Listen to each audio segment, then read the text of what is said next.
Well,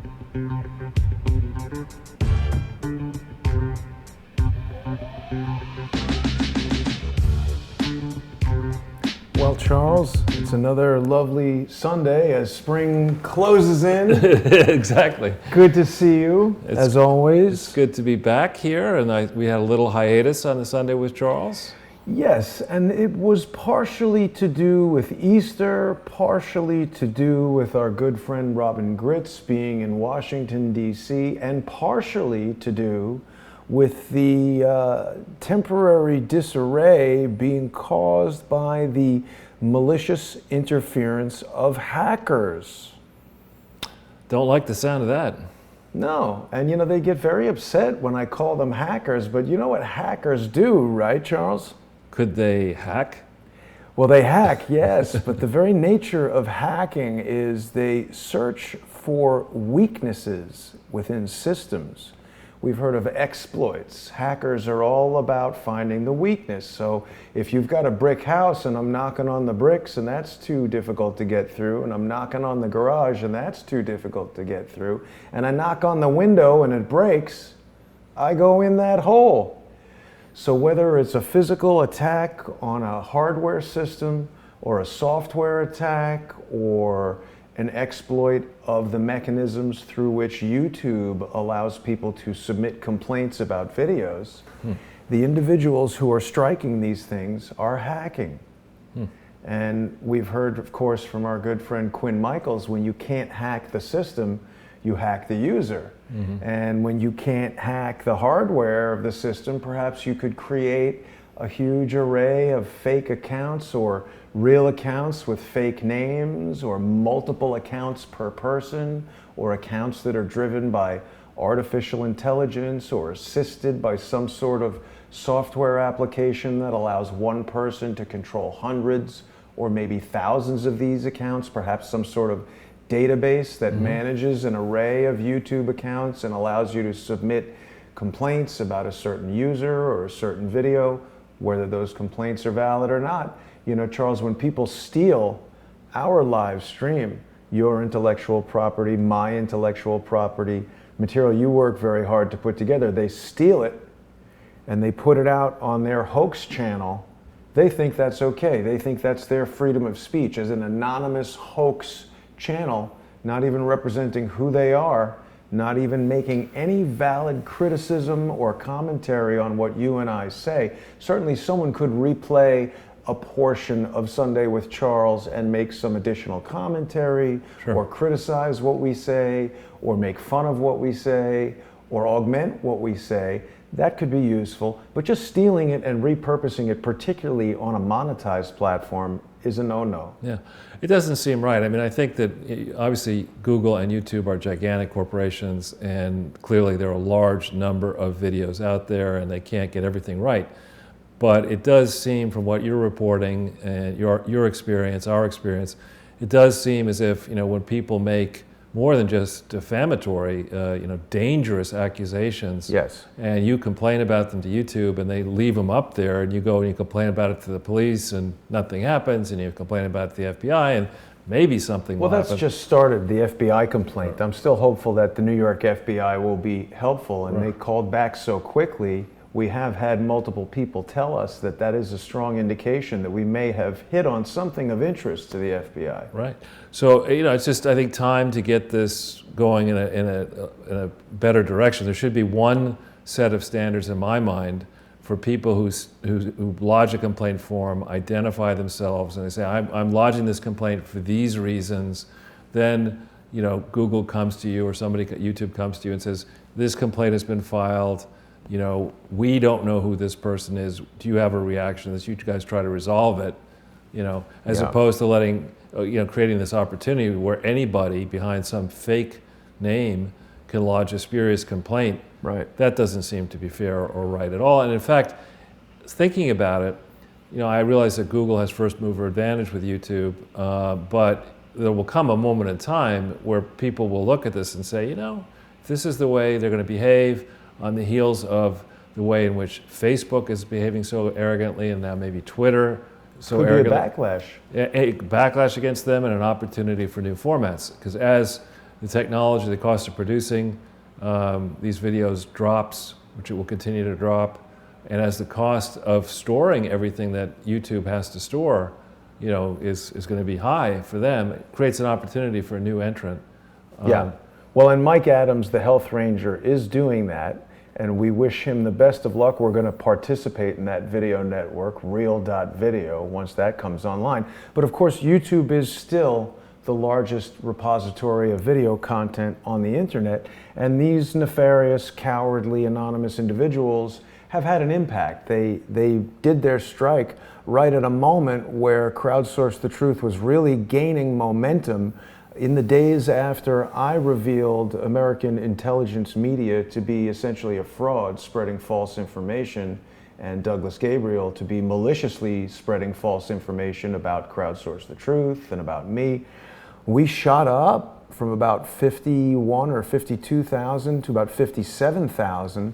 And we've even had individuals who have said, they've represented Steemit, which is a blockchain-driven, cryptocurrency-backed social media network. One of the blockchain witnesses for Steemit actually called in and specifically said he didn't like the idea of 50,000 subscribers hearing negative information about Steemit. Now, he didn't offer countermanding information that indicated that anything that I had said was wrong. He just said he didn't like the negative information getting out. So I don't think that means that that person took a strike at the channel, but certainly indicates that there were people who didn't like the message that we were putting out. And then rather than putting out something that says we're wrong, they just make up false stuff and strike the channel. So I want to talk about this so that people who are seeing Sunday with Charles on the original Crowdsource the Truth YouTube channel, which they will later today, even though we've been banned from live streaming and from uploading new videos, they'll see this later today, and I want them to know that they can subscribe to the new Crowdsource the Truth YouTube channel, which of course is conveniently named simply Crowdsource the Truth 2. How did you come up with that name? And, it was a really arduous process. We went through many iterations and arrived at 2. You thought about using the French "du," Yeah. "de," the idea was if people can't see new videos and they start searching for Crowdsource the Truth, or when people steal our intellectual property and our content and put it up, I try to leave the Crowdsource the Truth logo on there, so at least we're getting the benefit of advertising when these malicious individuals steal the content. And that was the idea. We're just trying to put out facts, right, evidence, information that's available from mostly public sources, IRS, various charity monitoring websites, the charities themselves, firsthand testimony from witnesses to things, former FBI, former CIA contractors, former law enforcement individuals, witnesses to the Las Vegas shooting, pathologists who have experience. I'm not just making stuff up and spouting it out to people. I do share my opinions from time to time, and people are free to dislike those, but we've got a process here, and someone's trying to stop us from going through it. So in short, you weren't trained at CNN? Was not trained at CNN. Right. Anderson Cooper has his own way of doing things. Right. We will not be interviewing Stormy Daniels unless you want to go to a strip club in Philly. I think it's outside Pittsburgh. Whatever. And, Even better. No, I don't think so. That's not happening. Not happening. So I think, once again, this consistent, high-quality output of the art department deserves a lot of notice. We don't like to use vulgarity on Crowdsource the Truth 1, 2, or Sunday with Charles, but the inventive minds might take a little bit of time in the comments section to see, what this post office box, how, you could use P and O in a different combination, and then you think about box. and we didn't want to use that in the title, but in the comments section, you might want to let them rip. Yeah.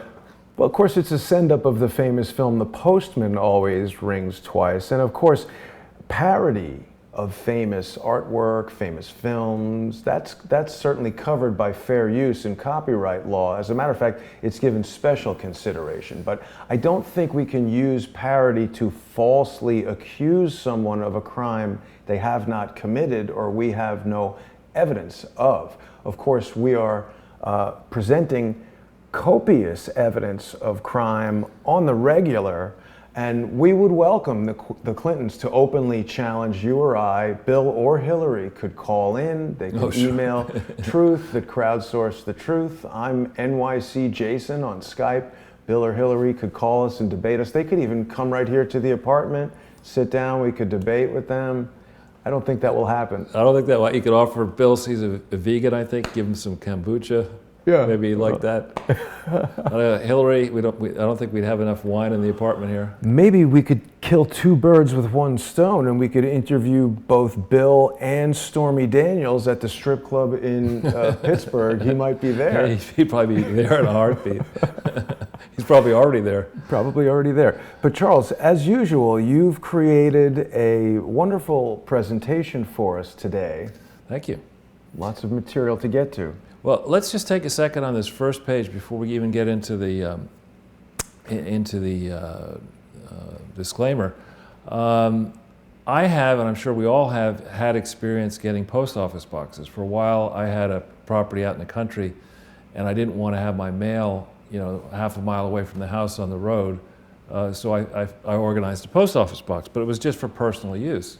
And so there, it's kind of straightforward stuff. If you have a family, members of the family can send mail to that post office box. It's no biggie. But there's a big difference when you set up a corporation. Oh yeah. Because corporations, they can start out small and end up now. The Clinton Foundation at one point had like 1,200, 2,000 people. You start sending mail to a corporate post office box. Yeah. There's special restrictions, and we're going to take people through that apply. Like what? Yeah, I'm curious to hear that because, Steam It seems to have a post office box and that's about it.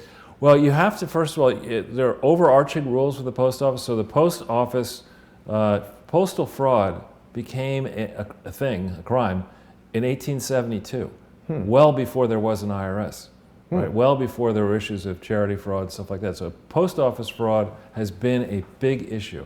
And there is something called the postal police. So when you go in and you say, you want to set something up as a company using a post office box, you got to present evidence to the post office that you are a company, that you are who you say you are.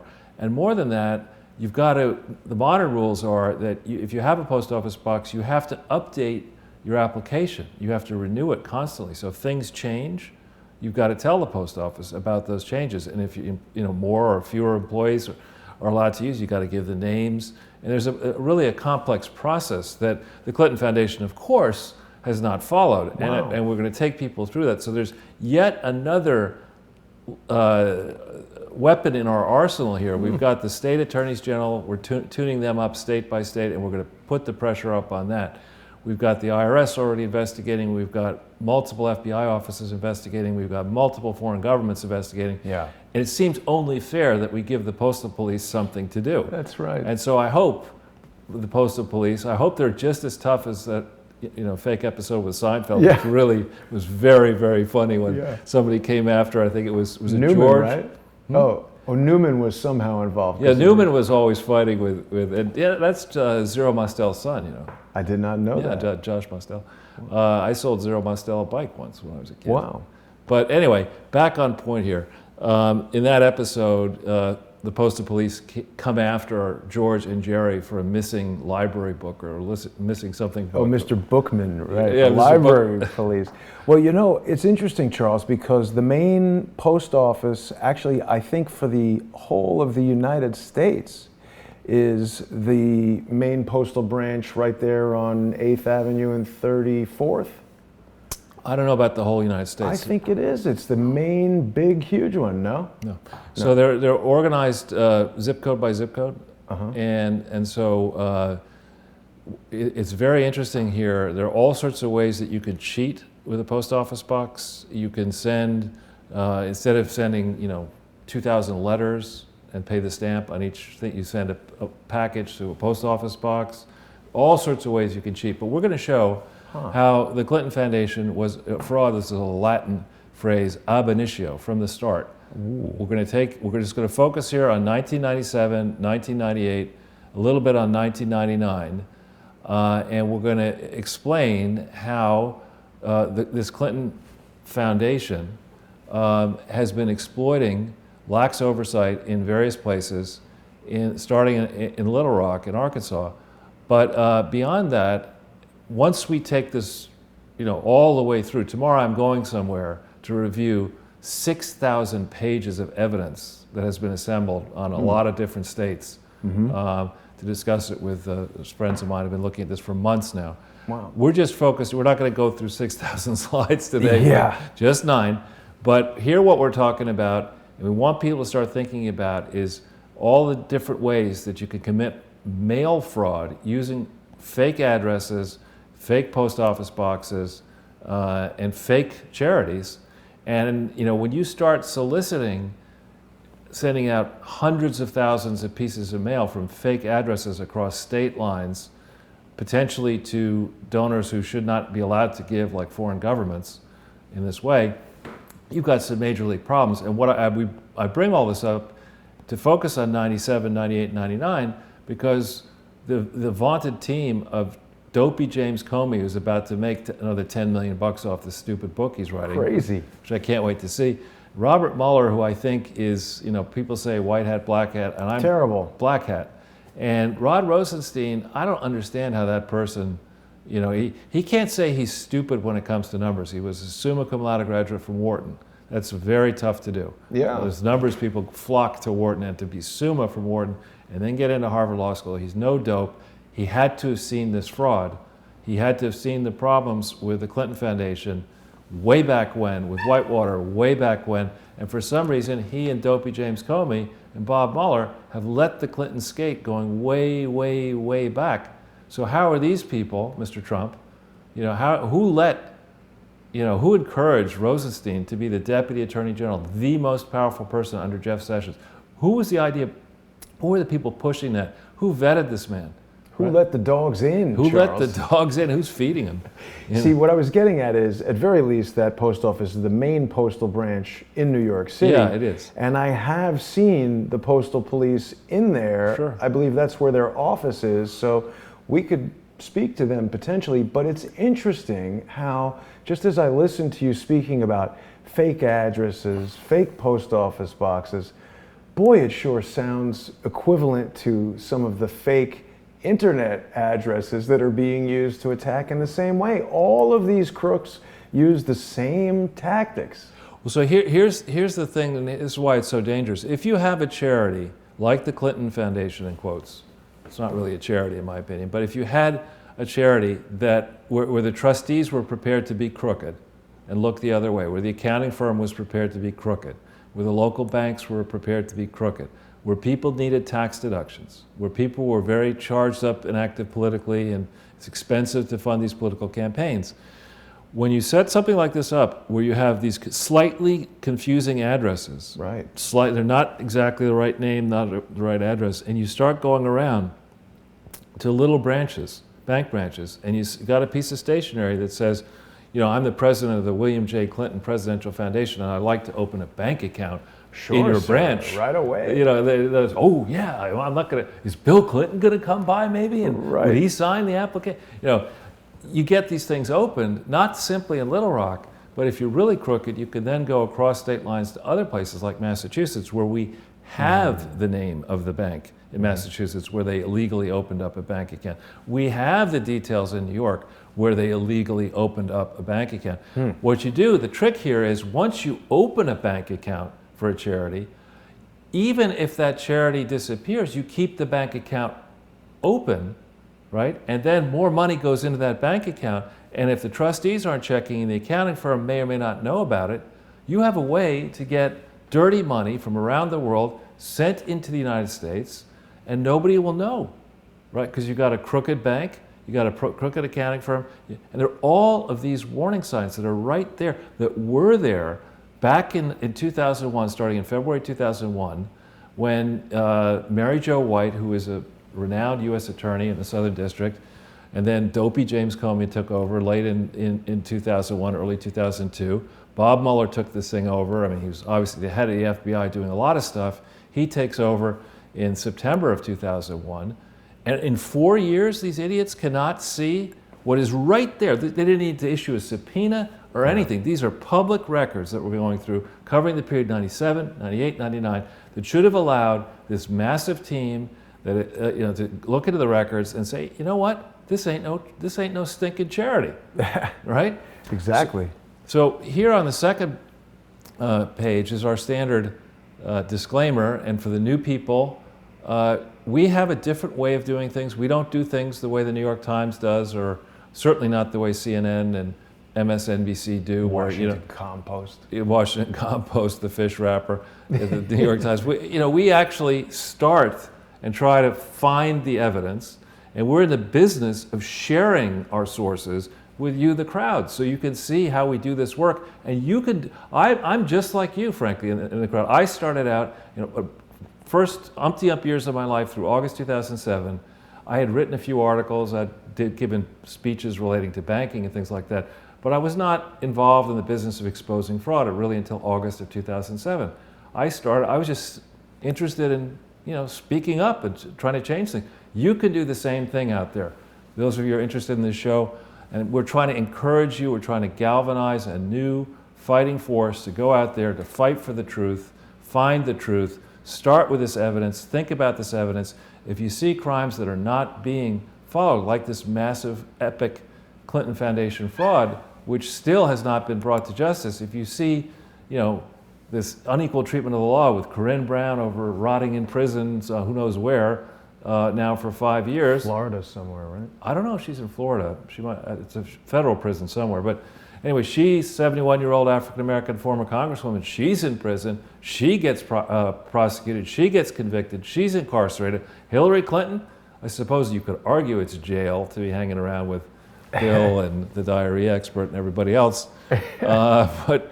But I could think of a lot of people who could fill up the federal prisons if things were handled properly. That's right. Hopefully we'll get there.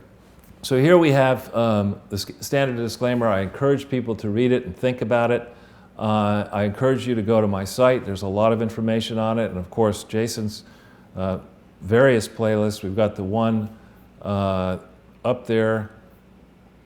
There's quite a, I'm actually very proud to be associated with Crowdsource the Truth and with you, Jason. I think you do great work, and it's an honor to be on your platform with you.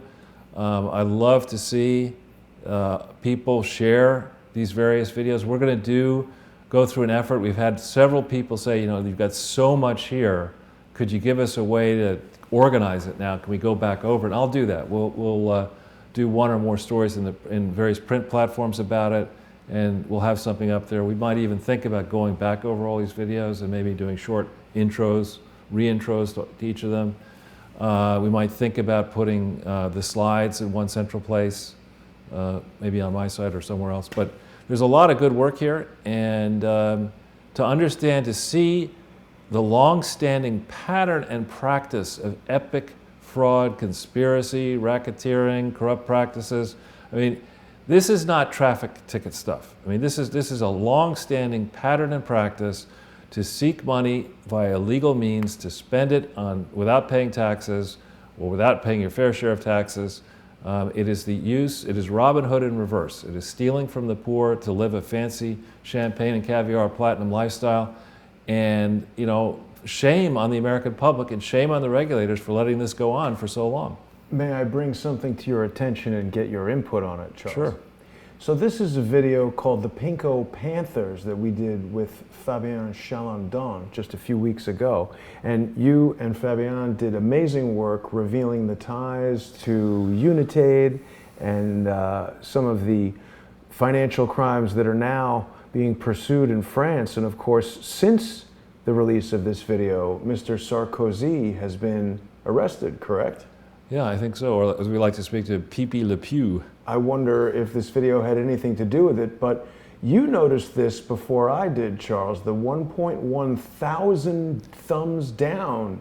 Yeah. And of course, this video has only 14,000 views. Now, I bring this up because as you look at the playlist here for Sunday with Charles, which of course is on the original Crowdsource the Truth channel, these videos are quite popular. They are regularly getting, well over 10,000 views, going to 20, 30,000 pretty regularly. And generally speaking, it's a very high percentage of likes.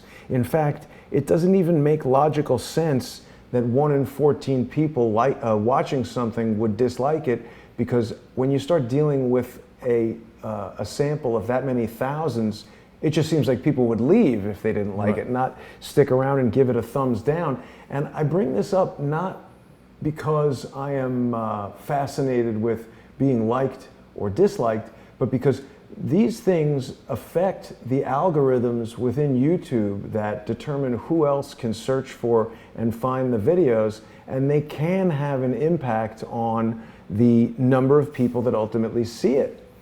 So I feel very strongly that that overwhelming thumbs down rating, which as we can see really greatly exceeds the standard performance. Here's another 23,000 view video that we did about Alibaba, and that was only 2 weeks ago. So there's really not that much substantial difference in terms of the content or the audience. You and I aren't covering vastly different topics each week. It's always the financial crimes of the Clintons, but I feel like it's possible that something in this video with Fabienne may have set someone off to the point that they hacked the system. They used some mechanism to get 1.1 thousand thumbs down on there, and I do believe you'd need 1.1 thousand unique accounts to do that. So just an interesting thing to take note of when people are having their opinion swayed by something they see on the internet. This could be that, this goes to the heart of India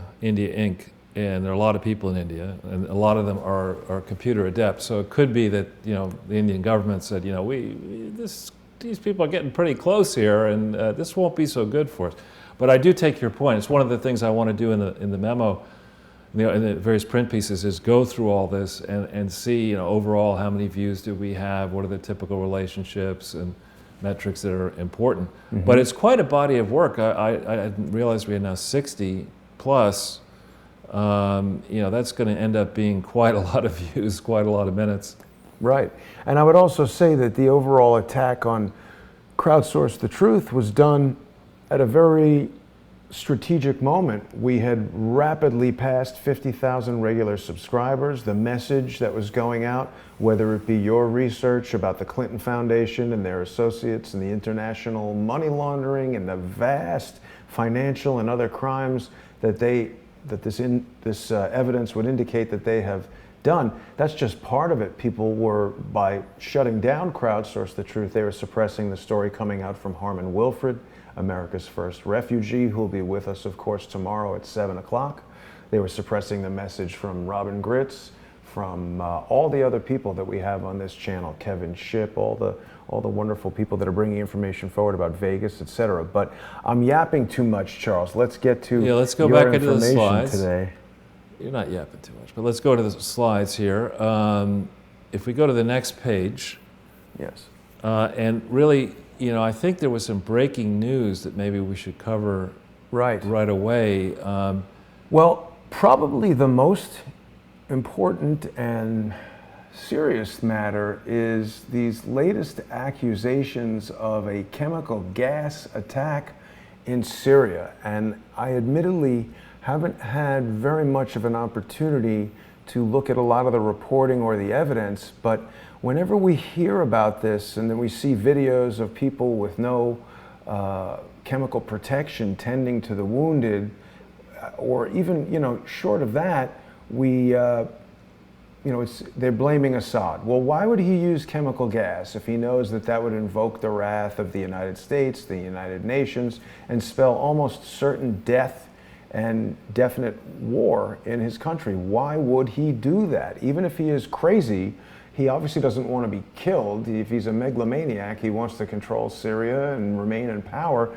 Doing something that would mean certain destruction doesn't make a lot of sense to me. Well, I was watching the reports through the morning, early afternoon here in New York on television, and what struck me is, first of all, the territory where this attack allegedly happened is controlled by radical forces fighting against Assad, Of course. who have their own axe to grind, of course, and they'd love to see Assad removed. Right. I am certainly not a medical expert, but this happened last year, and I spoke up on multiple platforms.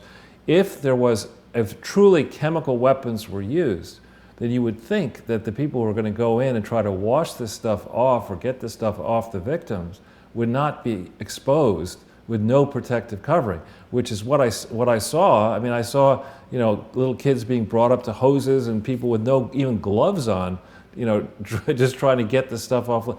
And that to me, just looks very, very suspicious. And I always ask myself, when thinking about this kind of stuff, who benefits, as you rightly say. And last year when this happened, I think the Chinese leader was meeting with Donald Trump at Mar-a-Lago, and Right. and all of a sudden there was a big response, and of course the predictable people who like to see, I don't want to say they like to see it, but they're quick to pull the trigger. Let's just Right. say we're very happy to pull the trigger and applauded the missile strikes and retaliation and all that. But I think we've been at this now in the Middle East for a long time.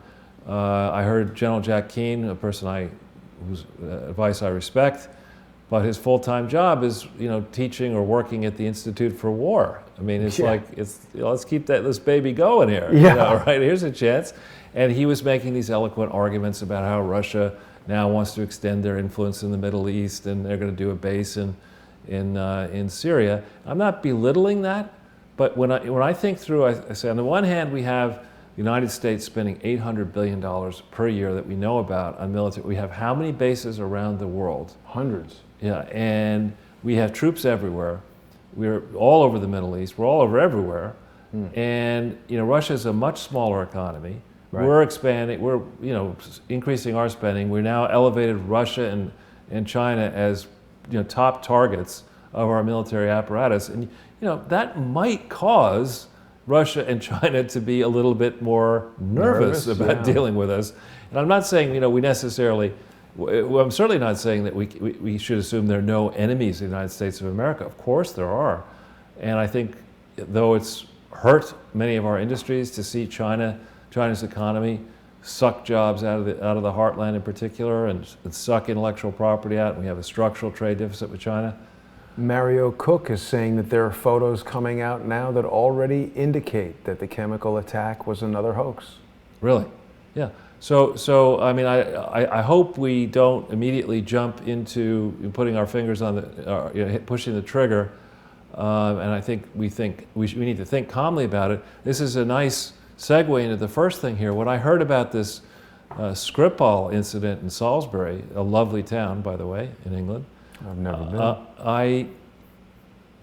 I right away, I think you and I instantly talked. Of course, we talk constantly, but it didn't ring true to me. First, the whole way in which, the basis upon which this Skripal guy was exchanged, Right. and how he ended up back as a result of rounding up spies in the United States.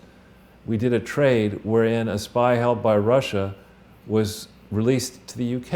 I mean, I still don't understand that. I still have problems thinking through and understanding the degree to which the US, UK, national security, MI6, NSA, et cetera, all those bilateral GCHQ. Yeah, I'm very uncomfortable with the way that seems to be handled. I mean, I question, in general, given what's happened with the advances in technology, how anybody can stand over top these security agencies and truly bring them to heel. When I start hearing about, people flying to the UK or coming from the UK here and meeting with private contractors and, creating Steele dossiers and doing stuff like that, and abuses of the FISA court and maybe abuses. When I understand that UK law is very different than US law. It doesn't offer its citizens the same degree of protection. Right. And when I hear all that, I'm most uncomfortable leaping to a verdict the way Donald Trump did, kicking all these Russians out. And Why is he doing that? I don't understand it. I think that I'm just guessing that he has, people are saying you got to be tough. You got Mueller over here alleging you colluded. If you give in too easily, they'll say you're a softie. You are colluding. See, that's it. They love to have these scenarios where whatever you do, you're screwed. Right. Do nothing, you're soft. Kick them out, now we're at war with Russia. Right. Or a war of words, at least. And again, it'd be one thing if we had a team that had worked together since September 11th, 2001. We could go further. To cover the facts of the incident? No, a team that had actually done a good job and not kept America at war for 17 years and not caused tens of thousands of people to lose their lives, Americans, and many more to be wounded, and people around the world. It'd be one thing if we had a team that, everything actually worked, and we should say, what do you think, guys and ladies? You get everything wrong, actually. Yeah. You get everything wrong. That's why we're not listening to you. So I think the whole way in which the May government has been behaving, in particular with the Skripal thing, is not going to sit well with the electorate in the UK, which is the electorate that should matter. I put this link to the Mirror story up there just for a laugh. That's the next one. That is a good one, actually. Yeah, I don't know if this is fake news or not, but I guess it's one of the Russian senators saying the Queen's just a lush and Theresa May has a brandy habit. Cocktails all day. And I would remind people that in Russia, people do drink a fair bit of vodka with regularity, but it's not the best picture of the Queen. The Queen is like 90-something, so whatever she's doing is working, apparently.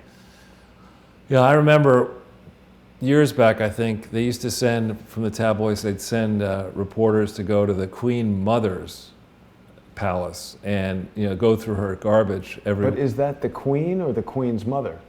I know, there's neither, I think. Was it the Queen's mother or not? I forget what it was, but it was a generation older than the present Queen. Huh. And the volume of alcohol that would come out was just mind-numbing. Red wine, white wine, cognac, whiskey, vodka, gin. It was just tremendous amounts of, but maybe they had big parties. Or something. So then this zero hedge story, the third one, I really don't like to see this story at all. That the Department of Homeland Security, if this is true, has a new database to track you, to track me. I believe it. Media info. Well, that's not right. That's really not right. I think in the olden days, let's say pre the internet, in 1994, journalists had tremendous power. They basically decided, editors at the newspapers decided what stories got played in which newspapers, and that's changed a lot, I think for the better. The traditional lamestream, I would argue now, corporate media is on its heels, and alternative media is on the rise, and people can think for themselves. We don't need the assistance of Big Brother to say, with our taxpayer dollars, let's keep track of all these people. We saw the abuses that occurred under Barack Obama's presidency. Presidents, and politicians, they get criticized all the time. One of the things I may do in future is to start collecting, again, political cartoons. The ones about Abraham Lincoln were vicious. You can get copies of them. Really ad hominem, gross arguments. There's a long history in this country and in England and many countries of tough, withering criticism against members of the public, and in particular against the leaders. To turn around and say, now, what we're going to do is use our money, taxpayer money, to track down critics of the government in supposedly a country like America that's free, has freedom of the press. I don't buy that at all. I don't see this as a valid use of government money at all. Charles, something that occurs to me, one of the most persistent and belligerent antagonists that I've had for the past 9 months is actually a guy named David Swigert. Are you familiar with him? You've told me about him, yeah. George's brother, and by his own admission, he has been a Department of Homeland Security contractor, and he has been pivotal in pushing the false notion that at some point I called in a bomb threat. And he's called me a conspiracy theorist, and he's even created what he represents as some sort of official government report to back up his false claims. So you really start to see the danger of an insidious program like this, where a complete liar and possibly mentally disturbed individual like David Swigert can generate all this false information and submit it as a report, back it up with ginned up civil lawsuits and make people think that there's something happening when there actually isn't. This is actually very interesting that this Tyler Durden article should come out on April 7th of all days. And this article seems almost to be written about exactly what's happening to me. Interesting. Yeah, well, he does. I forget his name, but I know his name, and he does great work, actually. I know President Obama used to say it all the time, but in my case, it's true. It's the first thing I check in the morning, and sadly, it's the last thing I check before I go to sleep. But because there's so much good information, and again, they follow a very similar format to ours in that when they have a story like this, typically they have a link, multiple links to their sources, so you can check it out. And I love stories like this. And not every one of them is, obviously 100% perfect, but I always learn something checking Zero Hedge, and I would encourage members of the Crowdsourced Truth community to do the same thing. It's an interesting story for sure. So if we go back, so this, before clicking on the Facebook story, when we think about what's been going on, let's say from 1995 forward, where with the advent of Craigslist, basically free personal ads, classified ads used to provide a lot of revenue to local newspapers. So first Craigslist decimated the local newspapers, and then as I remember long ago, I recommended that for established brands, there's no real point in spending the amount of money that Coke or Pepsi spends on advertising, in my opinion, because you're not going to change my opinion. I love Coca-Cola. I'm never going to drink Pepsi. I don't care how much money you spend. I don't care what the slogan is. I don't care what movie starlet is out there. I don't care what's terrible for you, Charles. I know. I learned that actually when I was playing a tennis tournament. I wanted a Coke. I was in Bermuda as a 17-year-old playing a top national guy who was a very good player, and I wasn't up to his caliber, and we broke. And I said, I got to have something to drink. What do you want? So I'll have a Coke. He said, all right, but I'm going to show you why you don't want to drink Coke. And so he pours it out, and I'm ready. I want it. He says, give me the dirtiest coin that you have. Oh, yeah. And he stripped the... Just like in 10 seconds. I drank the Coke anyway because I was thirsty. But, but I drink Coke sparingly. But the point being that you're not going to change on certain things, preferences after a certain age, so why spend the money? So you think about that, and then you think about the degree to which it could be fake news, but the degree to which advertisers are allocating more and more of the percentage spend per year to to Twitter, to Google, to Facebook. Then you think about the power that those entities now have to basically decide if Zuckerberg happens to be a far left lunatic, he can then crush anybody who might want to use his platform. Yeah. And these companies are now phenomenally powerful. Yep. They have huge market shares. They have, they may or may not survive intact, given the arrogant statements that, in particular, that Sheryl Sandberg said with her interview with Dana Perino of Fox. She said something like, she was asked, what if I want to totally get off of Facebook, after having used it for a while? Sandberg said, well, that would be a paid product. You have to pay to stop having your own information used by Facebook to mine it for advertising revenue. I think that could well change. It should change. It's like New Jersey. You have to pay to leave. That's right. Yeah. So these big companies are basically massive donors to the very regulators who are now going to ask, in theory, tough questions in Congress. We'll see if that really happens. I think it's more likely that people will start disengaging from Facebook, even if they have to pay a price, and perhaps Twitter and Google, and Yahoo and others. All those. So This is a very interesting thing. If we hit this one here, I happen to love Diamond and Silk. I mean, just as comedic and. Yes. But now Facebook has said that Diamond and Silk are verboten. Really? And I think, that's just wrong. If this is true, I mean, it's just ridiculous. I mean, some of the most. I know they were big on YouTube, right? They're big on YouTube and Facebook and everywhere. But if we think about, the hue and cry, of all the people in the establishment left, standing up there and defending Katie Griffin and Kathy Griffin, holding the severed head of Donald Trump in parody, that's okay. But, making fun the way Diamond and Silk do of people of all ethnicity, all genders, all political persuasions, I think Americans and people around the world, we need to remember it's actually funny to laugh at yourself. You make mistakes from time to time. Right. Provided it's not vicious. Well, accusing people of crimes. Yeah. Accusing people of crimes they didn't commit, that's vicious, right? But yes. I'm saying, good-hearted fun. Right. You want to make fun of my pocket square, you want to make fun of the way I look, whatever.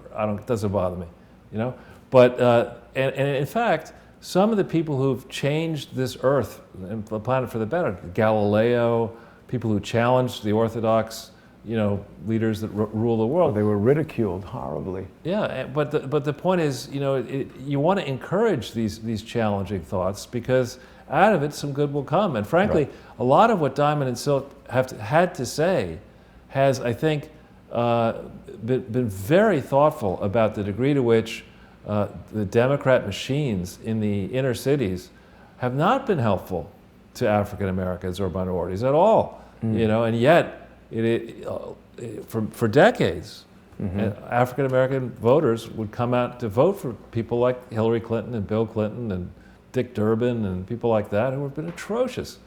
It's pretty sinister as well, Charles, when powerful voices in minority communities like this are suppressed, because Diamond and Silk have the ability to speak to an audience on a level that other personalities might not. So when Facebook or anyone tries to suppress them, it's sort of doubly bad than right. you or I. Right. Being white men who we're obviously horrible. Yeah, oh, sure. Yeah, we need to just go directly into the Hudson River and right. swim home. Right. Wherever we came from. But to Diamond and Silk, you're probably way too busy to want to come on our show. You have an open invitation anytime. Love to talk to you. That would really be great. Admire your work. Yeah. And sorry to see Facebook do this to you. We're going to stand up for you. Yeah, we'd be happy to do that. So if we go back in, this is, you're going to rarely see, this is, Hell's Frozen Over edition of Sunday with Charles. It's quite rare for you to see me agreeing with Bill Maher. Sorry, I accidentally, okay. Sometimes that happens. It's okay. So he makes a very good point. Now, Laura Ingraham, I am not paid by LifeSet, though I write a lot of stuff now for them, and Laura Ingraham has some sort of business relationship with LifeSet. I like her work. I did not like to see what happened with this guy, David Hogg. Suddenly, you take a 17-year-old kid, he could say whatever he wants, as viciously as he wants to say it. You can't criticize him. If you criticize him, you lose your advertisers. There's or something, your YouTube channel. Or your YouTube channel, or both. And that's just not right. And I want to apologize to Mike Lindell for last week, what I said about him. I noticed, actually, Mike, thank you for following me on Twitter. I noticed that, and I followed you back. And Jason, you were the one who brought to my attention, here's Mike. And it's testament to the degree to which your channel has grown, Jason. I mean, you have about the same, more or less, followers as this guy who's on television nonstop, radio, television, constantly. Yeah. But Mike, thank you for standing up and staying. Oh, he follows me as well. There you go. Give him a follow. Perhaps we'll order a pillow. What is the story? Well, we'll talk about that offline. But I'm not that familiar with My Pillow.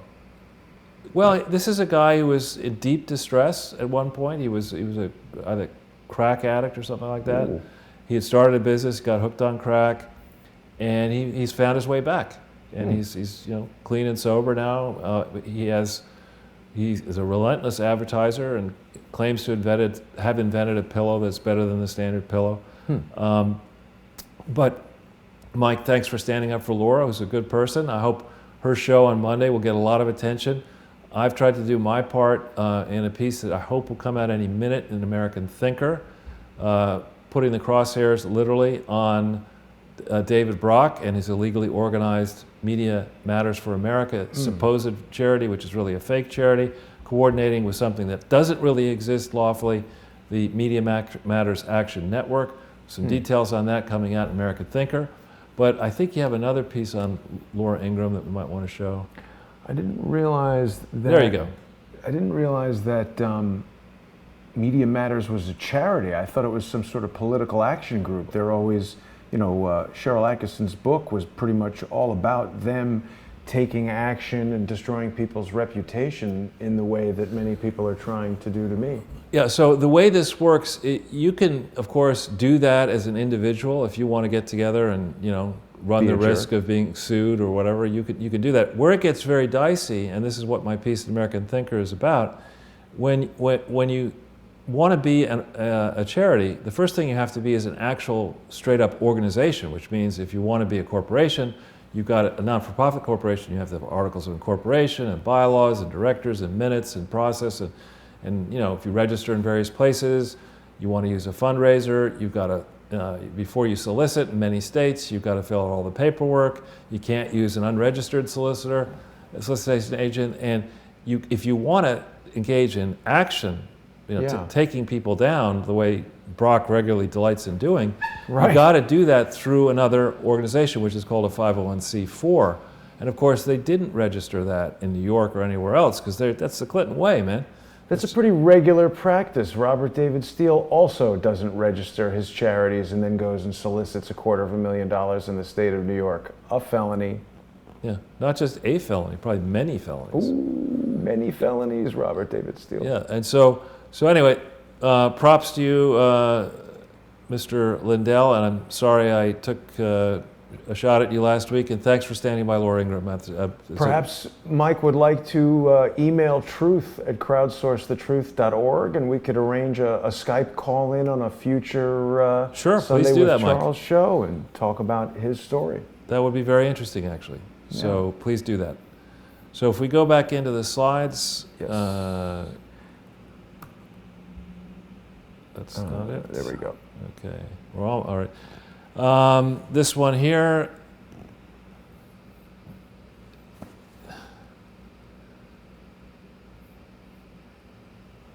there was a deadline, several deadlines that have passed here, and I have a very hard time with the Justice Department. If the Justice Department issued a subpoena to Charles Ortel or Jason Goodman or Crowdsource the Truth or whatever. You'd be there the next day. Yeah, and we just said, you know what, that deadline, it's the Department of Justice. But now here Congress, a co-equal branch of government, says, here's the subpoena, we want this, we want that, and Justice under Sessions, under somebody appointed, selected by Donald Trump, vetted by his people, is saying, no, we're not going to do that.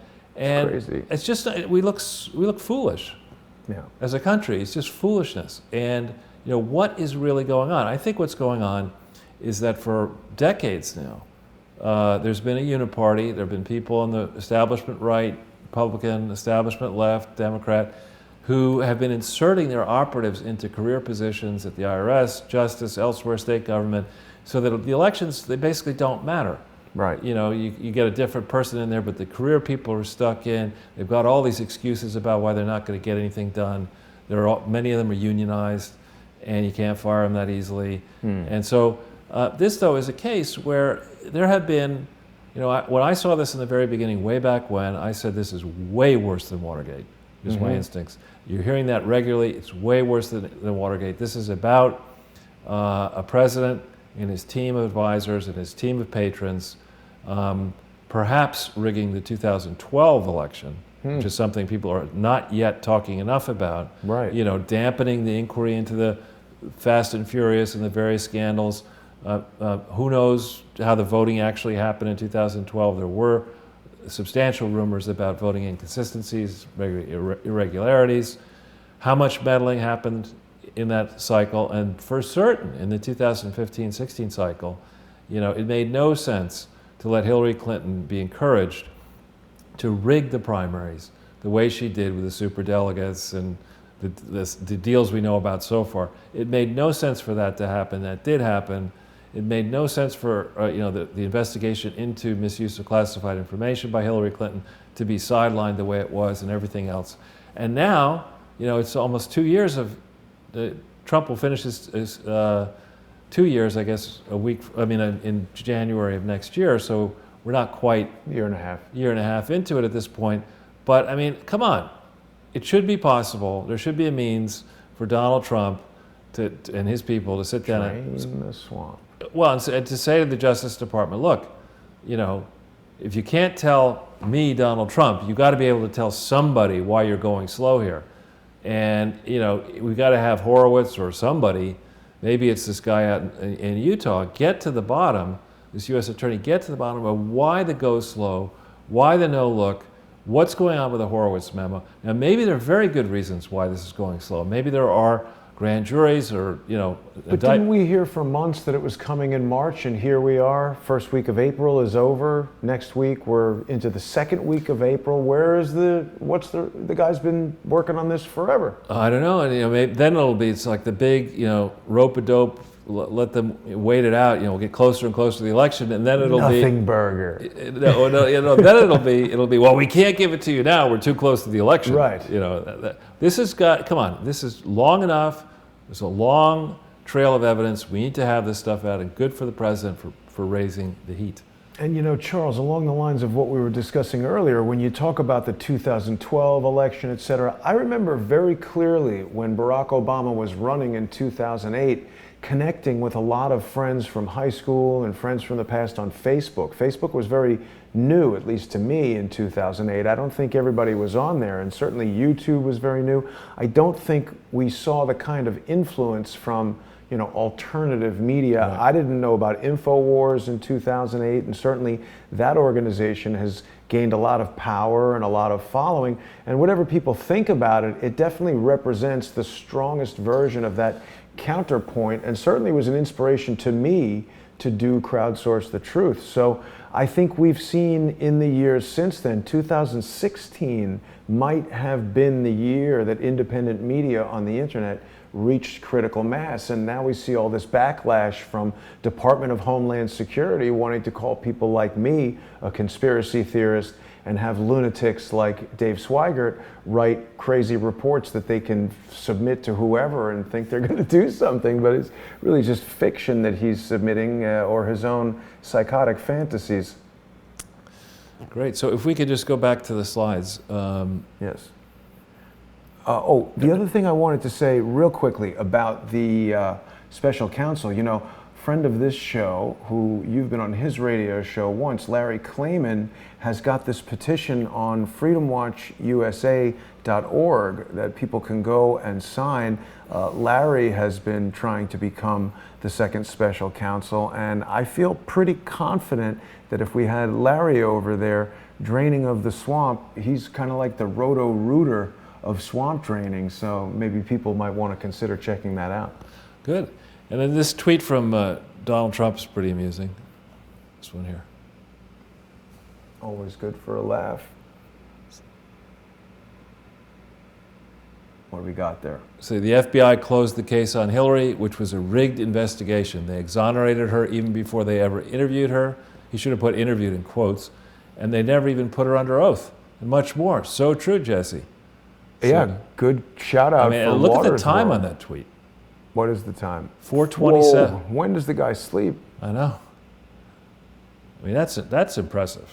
Was he up early or? Yeah. Staying Yeah, up I late? would guess, unless these are done in advance and set Different out. time zone or? No, he's in He's in Washington D.C. Wow, that's quite a tweet from POTUS. From POTUS, the man.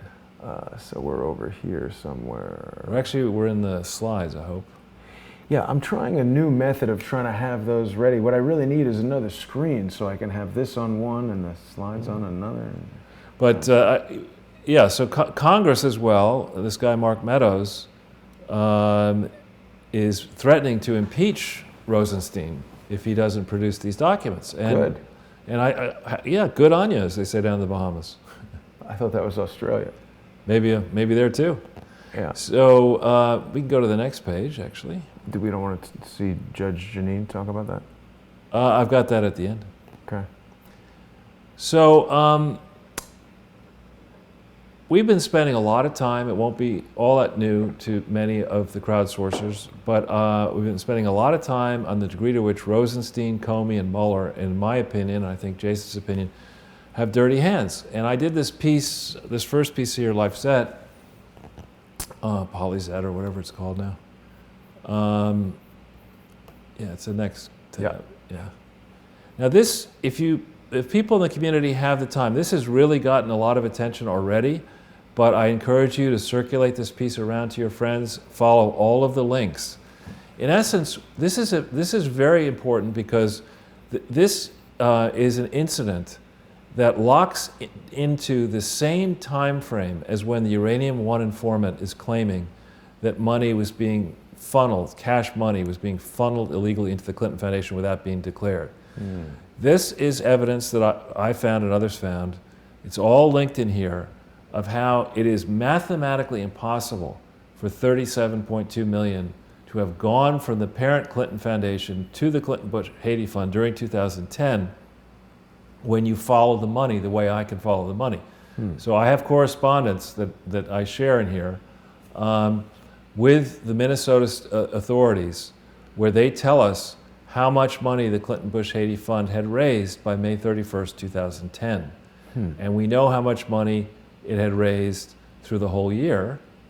And we also know that the Clinton Foundation hadn't sent any money into the only office that existed for the Clinton Bush Haiti Fund, which was in Washington, D.C., because they claimed they sent $37.2 million to a post office box for the Clinton Bush Haiti Fund in Maryland, when no such office was registered, when no such bank, it's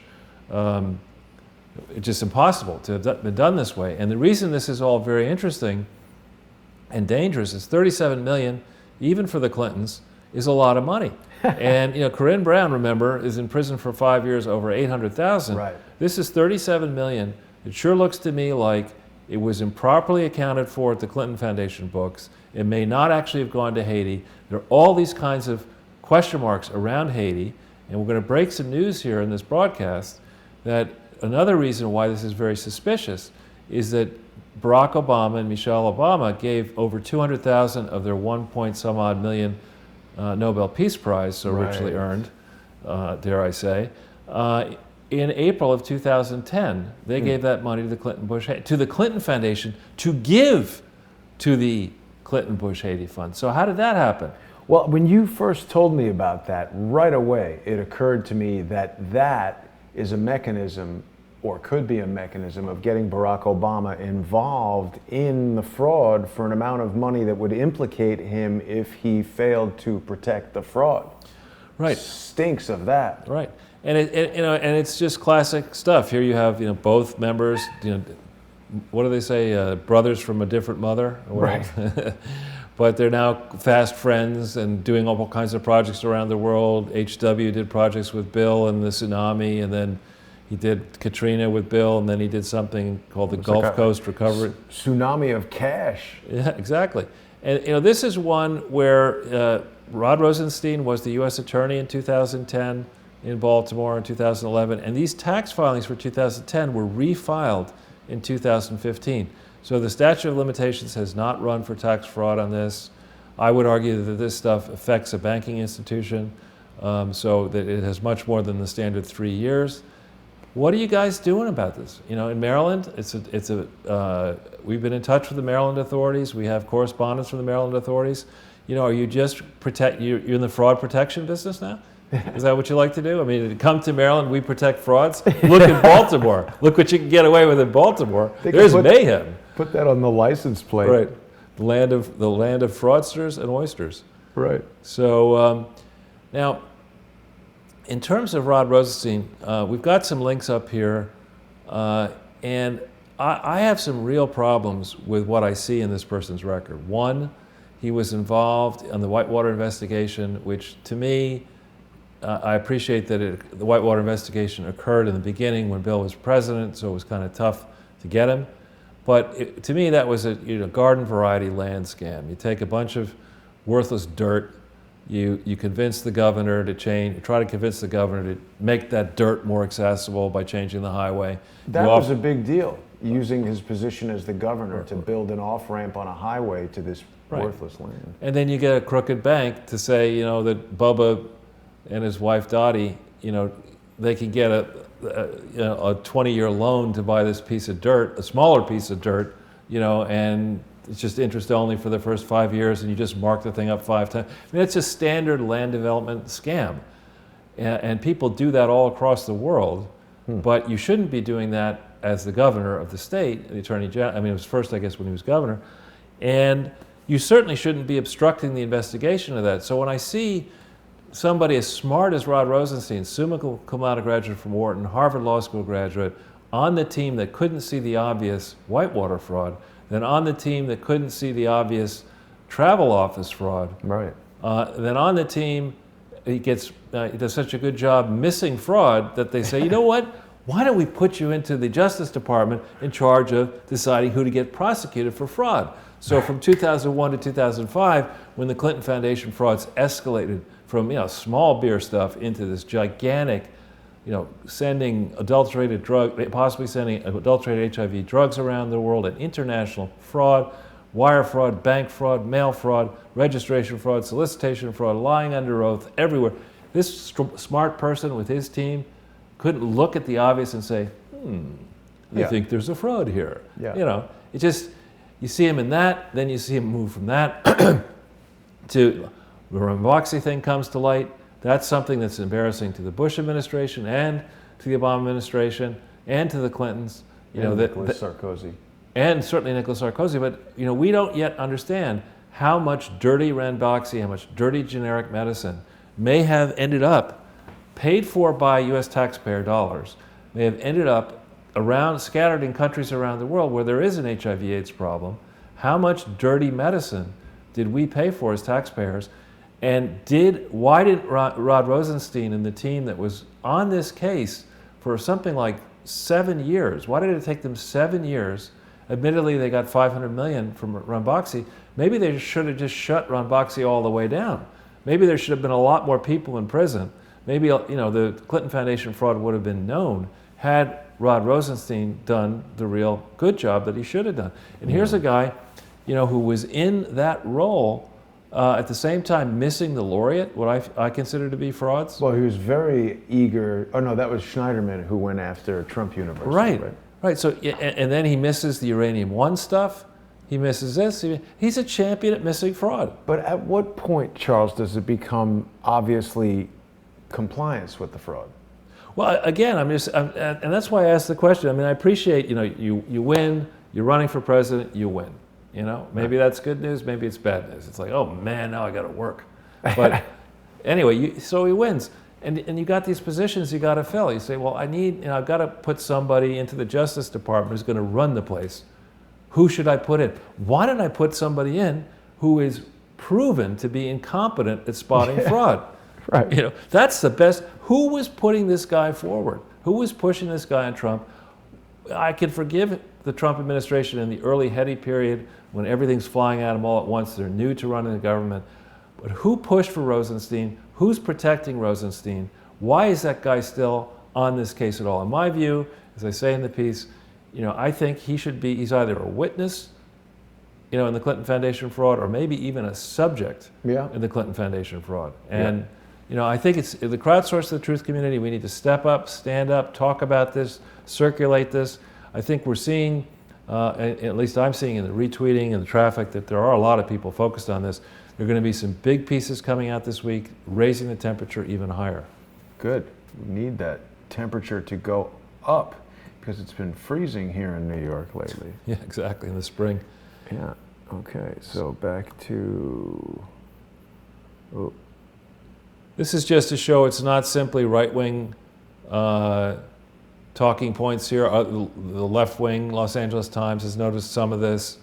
You can go back into the slides and we'll rush along here. Oh, sorry, I just want to show the LA Times. It's okay. And let's not, I think I made the Rosenstein points. We can go to the Sydney Powell is a wonderful human being. This book we promote from time to time. It really, it's odd. Look, it's all 5-star reviews, which I think is great. None of them from Hillary. Yeah. See, that makes sense.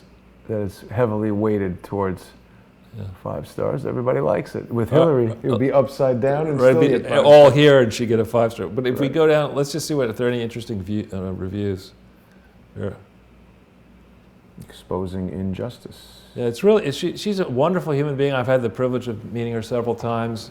You would not want to be on the wrong side of Sidney Powell. She's very, very thorough, and she's one of these people who loves the law and is extremely upset about the fact that under Republicans and Democrats, the Department of Justice has had serious problems, and she cites ad nauseum Mueller as being a problem, Weissman as being a problem. Mueller is a huge problem. I kind of can't get past that. I really object to his FBI's investigation of 9/11, the fact that the 28-page Senate Intelligence Committee report that Senator Bob Graham championed for many, many years didn't come out for 15 years. Came out in 2016. It was completed in the end of 2001.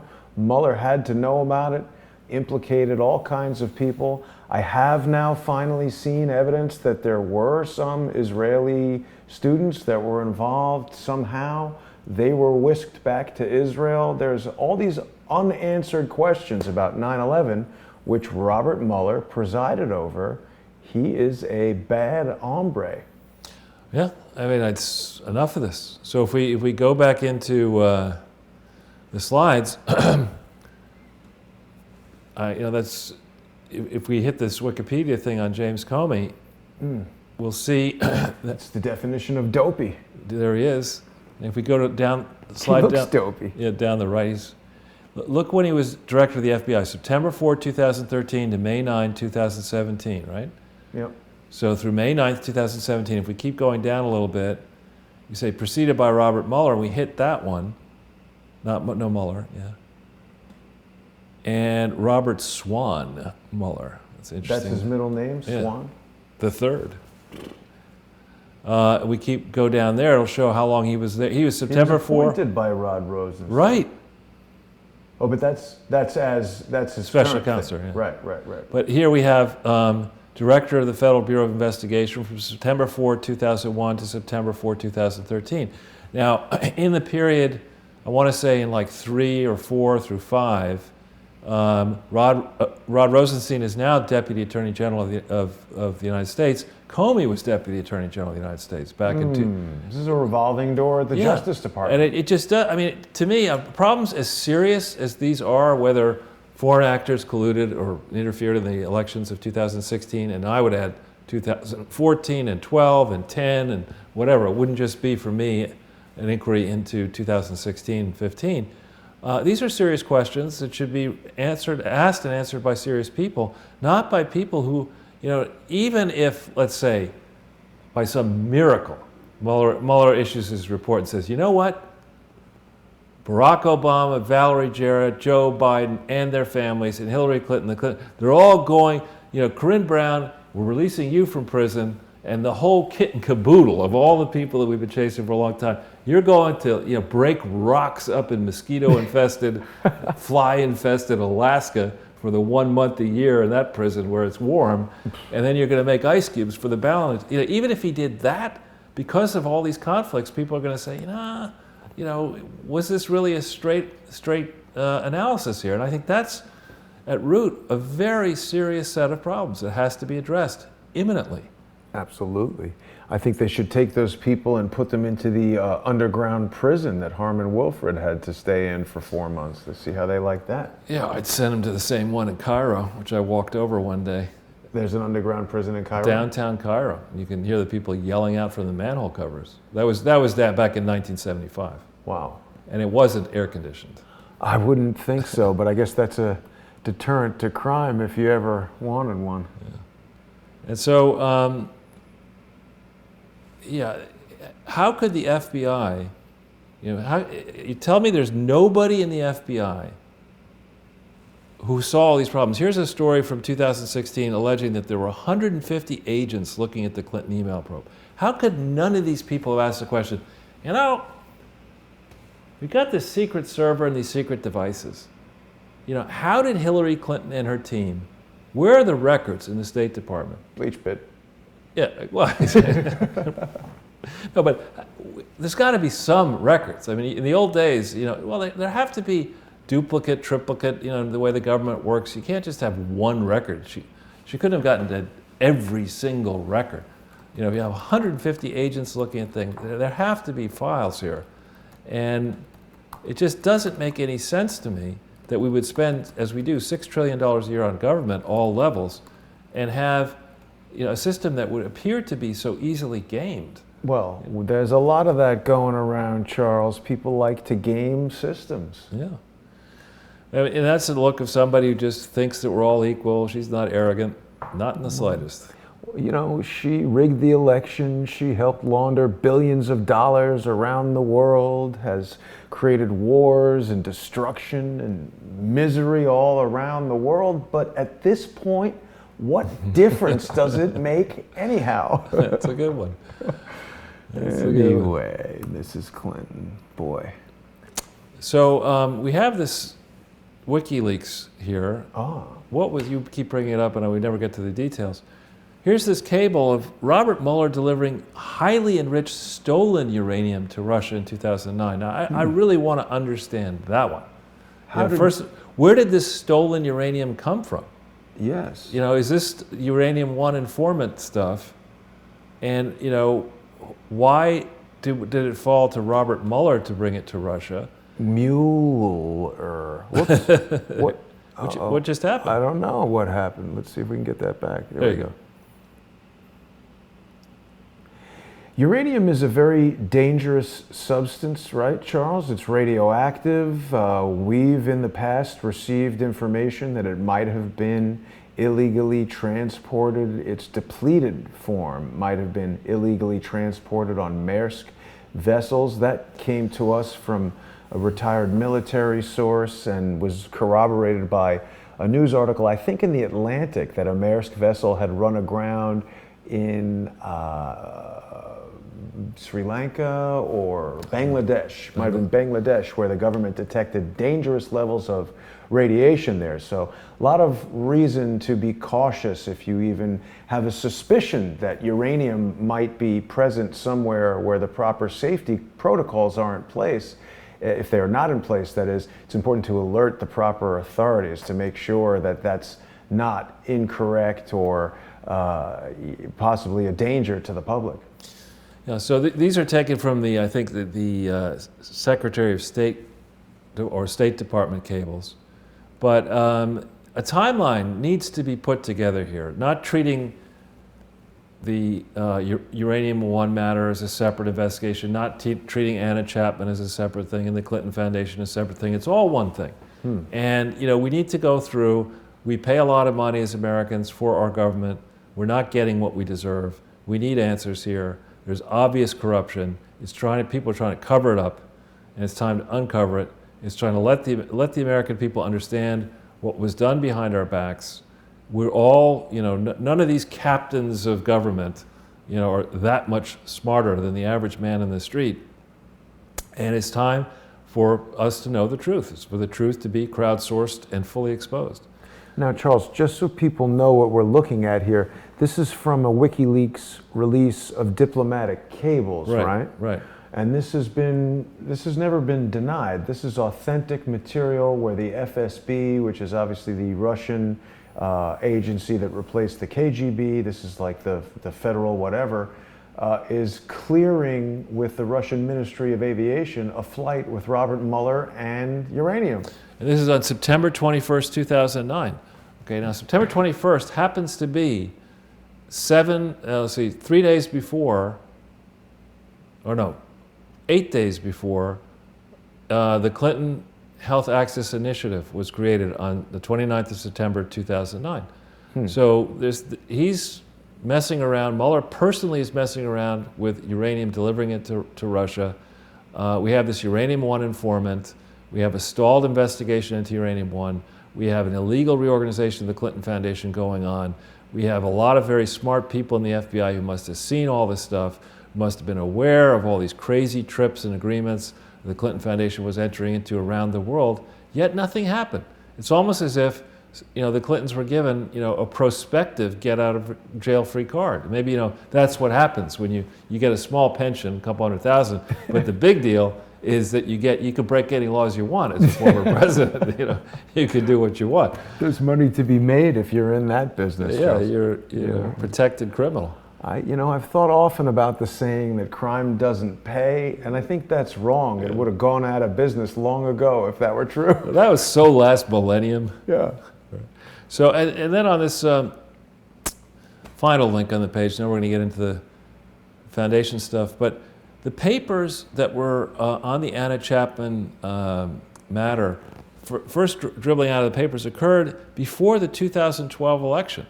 This is quite interesting to me. They were dribbled out on Halloween 2011, suggesting to me that there are elements within the FBI who didn't like what happened there with that exchange, the unequal exchange, where we got far less in the way of Americans back for the many spies we let out of this country.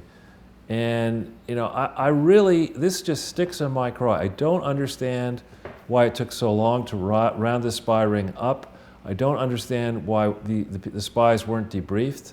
I don't understand why we rushed them quickly back to Russia. I don't understand why Skripal was released not to us but to the UK. And I think, enough of this. We need to know really what was happening here. And it's now 7 years, 7 years later, almost. We could take the truth and let's hear it. What happened? Not this kind of what happened, like really what happened. The real what happened, the real deal of what happened. Yeah, from the Real Deal University.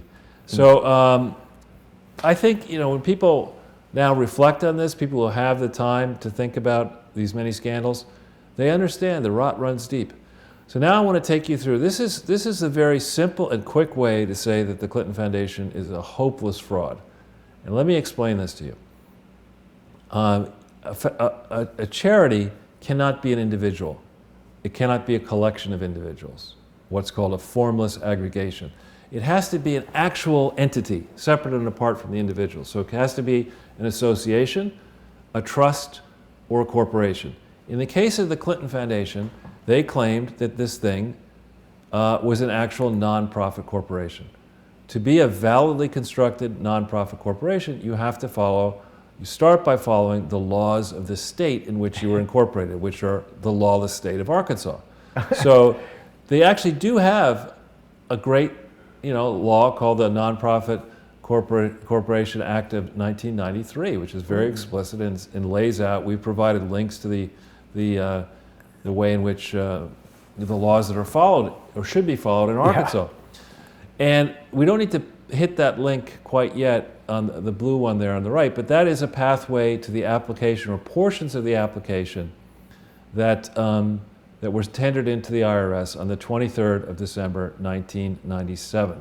But the question is, did they actually create an organization on October 23, 1997? Just because your lawyers, signed papers, doesn't mean that the actual real directors that were Skip Rutherford, David Pryor, and Ann Jordan, Vernon Jordan's wife, doesn't mean that they came together by October 23, 1997 and actually held a board meeting where they adopted the Articles of Incorporation, amended them with their signatures, considered issues, opened bank accounts, applied for an employer identification number so that they could employ people and comply with other things. Doesn't mean they did all that on October 23, 1997.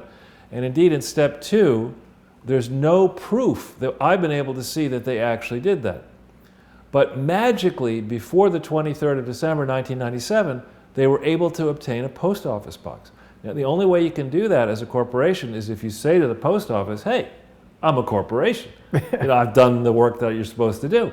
But I don't think they did that work. In addition, in Arkansas, you have to file, it's not just federal paperwork you have to file state paperwork. We found no evidence that the required tax and other forms that needed to be filed in Arkansas were in fact filed. promptly after October 23, 1997. So there is a set of bylaws, again, it's, I think, unsigned from memory, on the 23rd of December 1997. Now, bylaws are not the controlling legal document when it comes, I'm told by lawyers, when it comes to a corporation, a charity.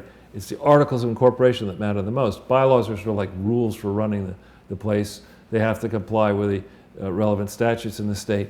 But there's no evidence that the directors, actually, that they held a board meeting and they actually adopted these bylaws formally.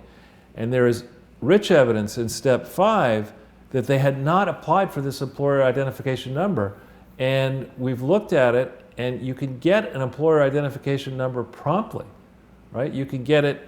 Yeah. It's not I hard think you get it on the website. Well, back in 97, you got it on the telephone, Right. and you could get it instantly. So Yeah. why did they wait 62 days to apply for one? Why did they? I think because they wanted to avoid, in theory, filing a tax return for 1997. Now, in this period, we're going to go through this in some depth on another presentation. Wait, can I just guess something? Sure. You can't do that. Between October 23rd, 1997 and December 23rd, 1997, what was going on? What was happening? October 1997, well, Bill Clinton running for... Monica Lewinsky was, making noises. Buying Maybe a lot I'll of lip cooperate. Yeah, maybe I'll cooperate. Maybe I won't cooperate. Getting people were being interviewed. This is right in the time frame where the heat was rising bigly, as Trump would say, President Trump would say, against Bill Clinton, and his various minions were seeing what they could do to find better jobs for Monica Lewinsky, to get her to try to lie under oath. This is exactly the same time frame when we're doing all this, right? So they put in an estimate of how the thing would perform for the last 8 days of 1997 in that blue link in the upper right. And it shows, don't go to the link, it shows $10,000 of revenue for 1997, of incoming contributions in 1997. So you're making an estimate, you're that dumb, you got 8 days left of the year, and you put your application in. It's a lengthy amount of work. Somebody spent a lot of time on this. Who is actually working on this? You have no employees because you haven't filed for a federal employer identification number. Yeah, you can't pay people and stuff. So who's running up the expenses? I mean, where's the federal authority? Where's the corporate authority to do any of that? And you got the dumbest estimator in the world sending something under oath, under penalties of perjury, across state lines into the IRS, wherever, the Cincinnati office, I think, the famous Cincinnati office that gets people in trouble, saying that you're going to have $10,000 of revenue and you're going to incur expenses, and you never file a tax return for 1997 as you were required to do. You obtain this determination letter from the IRS, as we're going to show you, on the basis of false and materially misleading statements. The best kind. And this letter is effective back to the 23rd of October 1997. So the IRS thought you existed. You represented the IRS that you existed. So you have to tell the public what were your real expenses and your real revenues in this short period of October 23, 1997 to 31 December 97. Now, this is important because the biggest donor, we'll get into this, the biggest reported donor in 1998 gave $2.3 million. And my strong suspicion is that money came from the Presidential Inaugural Trust that was supposed to, I believe, file a report 90 days after the inauguration in 1997. So whatever that makes it being 90 days would put you into April of 1997. Before this whole mess started, they were supposed to account for all their money, right? And what happened to that money? I don't know. Well, my suspicion is that, maybe not all of it was dispersed the way it was supposed to. Maybe some went off into the wilderness, and these... With the Chardonnay. With the Chardonnay and, with the Energizer or whoever her predecessor was. And so this is stuff that, had I been on a team with the FBI, rather than calling new witnesses, I'd say, what's in our files? You IRS, give us the file. What do you have on this? What did they declare to the IRS as having been spent and earned? And let's then, once we have what we can easily get, we'll go to raid the charity, we'll get all its books. They have failed to file a tax return for 1997. They'll probably try to argue we didn't have enough revenue. Well, if you had an understanding with the second presidential inaugural trust that you were going to get up to $2.3 million, you had revenue in 1997, and it should have been declared in 1997.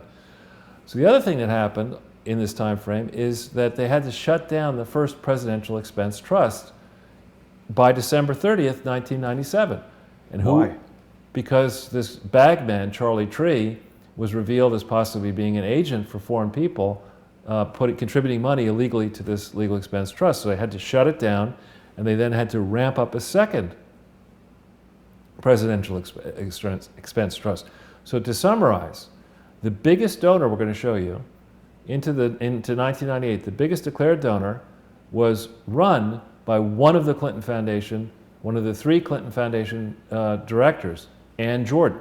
And she had never declared that relationship either in the application for federal tax exemption or in numerous state registration forms, which were filed in 1998, where she had to explain that over 2/3 of the declared amount of money that went into the Clinton Foundation in 1998 went from this suspect presidential inaugural trust, which she jointly controlled. That's one thing that wasn't declared. The second thing that wasn't declared is that David Pryor, the other director, was the person who was chairing this thing, and he didn't declare that in the application for federal tax exemption, in applications for state tax exemptions. In other presentations, we're going to show you that people registered on his behalf this thing, which certainly was not a charity, as a putative charity in Oklahoma and in Maryland, when it certainly wasn't a charity. We have correspondence from the Maryland charity unit in the Attorney General's office saying, this isn't a charity. What's this doing here? So you have numerous misstatements and omissions on federal and state filings sent using the mails. And I don't know how that came up, but No? Okay, that was in there. or that you do want to keep. I just want to focus for a second on this. This is a copy obtained from the Clinton Foundation website. And what does it say in line 1A, Jason? What does it say is the name? The William J. Clinton Presidential Foundation. Note the use of the word "the." Okay, this is the full legal name, as shown in the organizing document. Okay, you can't just say, "Well, I'm now going to call it in one state. Why don't I call it the J. Clinton Presidential Foundation? Another state, I'll call it the William J. Clinton. Another state, I'll call it the whole name. Maybe I'll just call it the Clinton Presidential." You can't do that when it says you're filing. You can't break any law, state, local, foreign, federal, whatever. Williams and Connolly. We're going to get into that in a second. You notice the address they cite is this post office box. This form is dated and signed under penalties of perjury, 23 December 1997. How did it obtain this post office box without a federal employer identification number? How did it do that? How did it transact business for 62 days from October 23, 1997 until they filed this form? How did they do that? The answer is they probably didn't do that. So keep on going down here. So what does that indicate? That this document is fraudulently filed? And here's the man's signature. It indicates, and he says here, "I declare under the penalties of perjury, blah, blah, blah." Remember the whole point I said, you can't be a formless aggregation. If you want to maintain the fiction that you are a real nonprofit corporation, you've got to do things by the book. You've got to have meetings, you've got to obtain authority, you've got to make truthful declarations. You can't have a record as sluggish as this.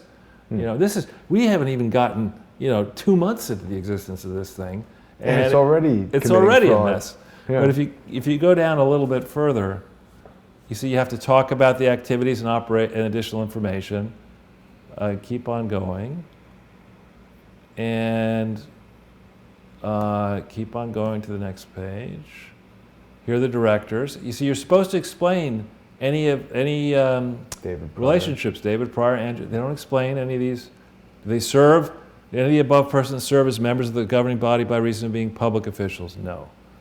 How about, are they insiders? The answer is they are, actually, I would argue. What does that mean? They work for? Well, that organizations to which they have ties are doing business with the Clinton Foundation. Got it. And then, is it controlled by anybody else? No. Now look here, 6. Does or will the organization directly or indirectly engage in any of the following transactions with any political organization? Let's just think about political organizations. Hillary Clinton's senatorial campaign, Democratic National Committee, Presidential Expense Trust, inaugural committee. No, we don't, even though we do, right? So if we go back into the slide,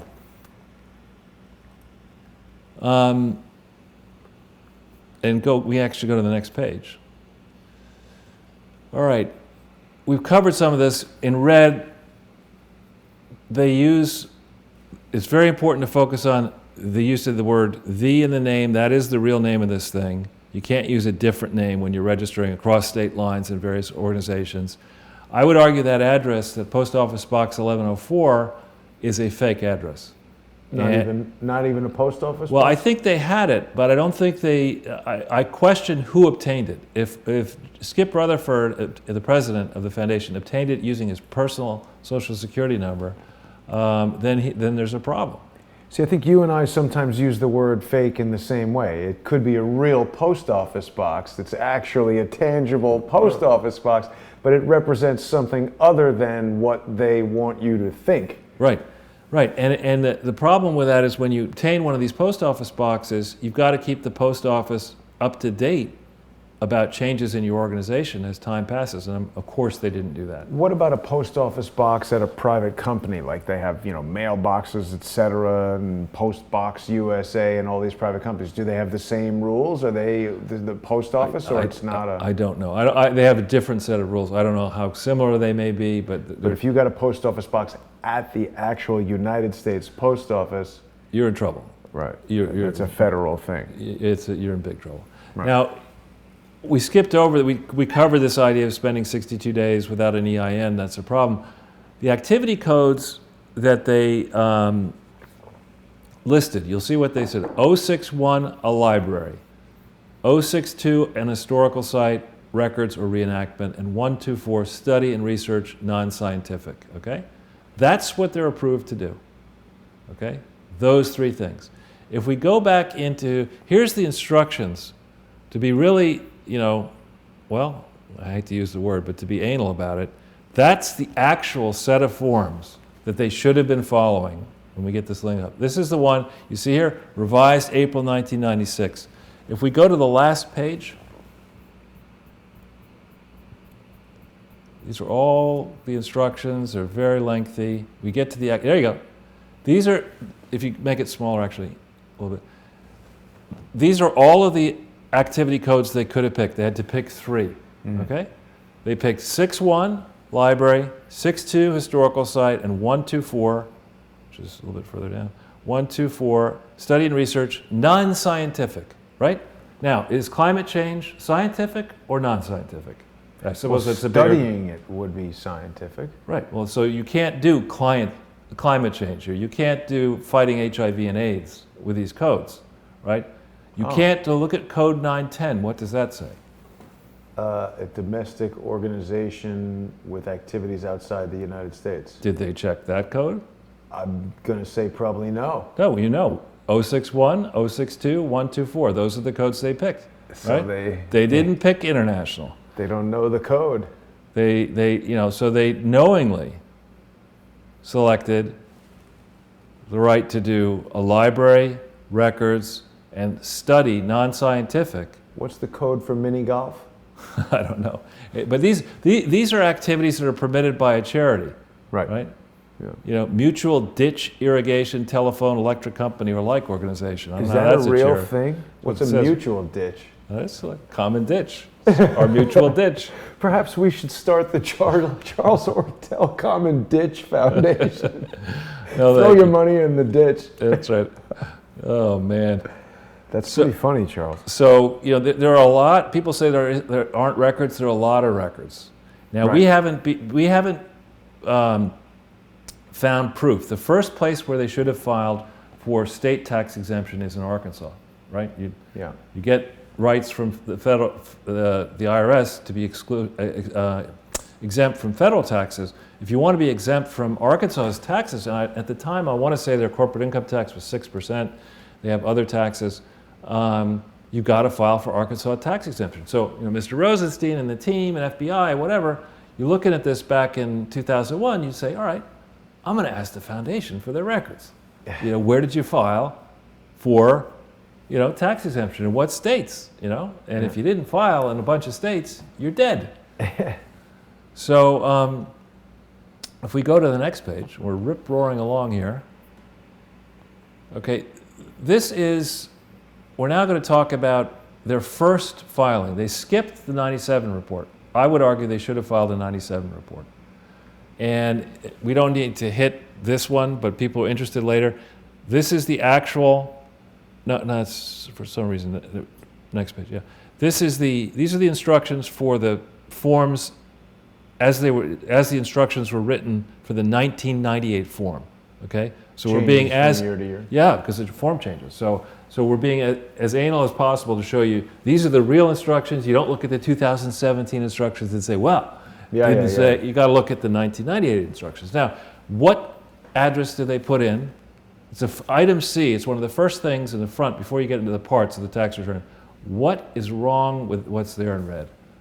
Well, it's the same P.O. box as it doesn't have the. Exactly. So, and Bill Clinton is somebody who quibbled about the use of the word is. Yes, it depends on what your definition of the word the is. But you can't see. This is so tricky, and this is. It's funny, but it's really not funny. It's when back in the day, back in 1998 and 99, these forms were filed in 99 for 98. We obviously didn't have September 11th, 2001. We didn't have the same level of scrutiny of opening bank accounts that we now do. But when you take a presidential foundation and you start playing fast and loose with the rules, and you don't even get your name exactly right, then it just tells somebody who's careful and a donor who might be wanting to give money to this. These are not careful people, but this is the beginning of a pathway of crime here that you would, in your first tax return, it's not like you can say, I can make 3 mistakes on the return.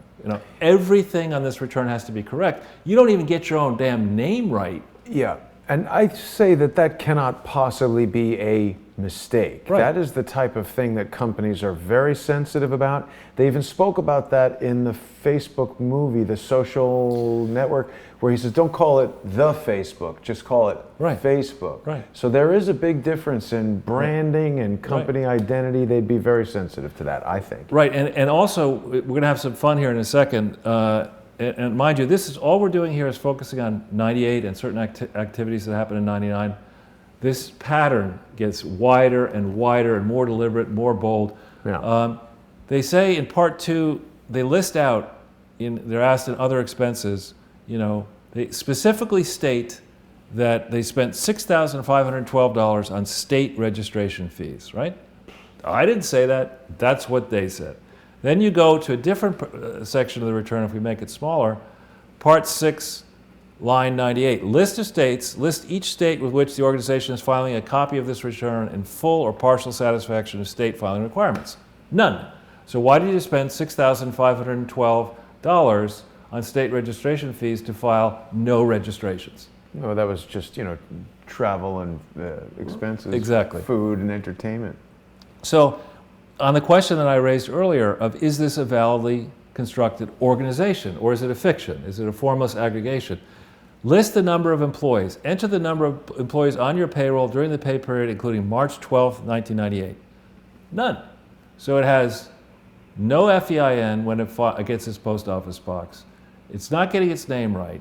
It's lying about its registrations, and it has no employees. Other than that, there's ample proof that this thing is a real organization at this point, right? Then it's filed spent $6,512 to register in umpty states, but they didn't register, they claim. And then in 365 days of working, get up first thing in the morning, thinking about this presidential foundation, they got to raise money for the presidential foundation.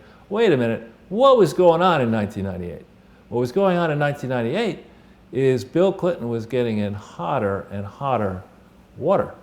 he was impeached late in 1998, and it must have been rather difficult to get money into a foundation if you're wondering, is the guy going to be kicked out of office, maybe be in the slammer? Why would anybody want to, I paid for the foundation stone for the first person to be convicted. He wasn't convicted in the Senate, but there was a possibility that he might be convicted, and we didn't know during 1998 what could have happened. So you're registering, no states you claim, but you spent all this money, and then you have 3 donations only 3. That's all you had. And you got the man's the sitting president of the United States. You've got Terry McAuliffe and the Democratic fan machine and the mainstream media say, this is so unfair, it's all about sex. And all they raise, these prolific fundraisers, are 3 donations. 1 from the presidential second inaugural committee, $2.3 million in my view. 1 for $500,000 and 1 for $250,000. This is just so far away from being what really happened. And again, you could have seen this, Mr. Rosenstein, between 2001 and 2005 when you spent 4 years looking into this and missed this. You could have seen this at the FBI. Somebody probably did see this. So who told the FBI team to stand down? I think that's a big set of questions. If we make this a little smaller. So the FBI has all of these. If we hit this one here, Top one? yeah, that's the actual filing for their 990. And you see here, they say it's the initial return. It's not the initial return. The initial return should have been for 23 October 1997 to 31 December 1997. So they omitted a return.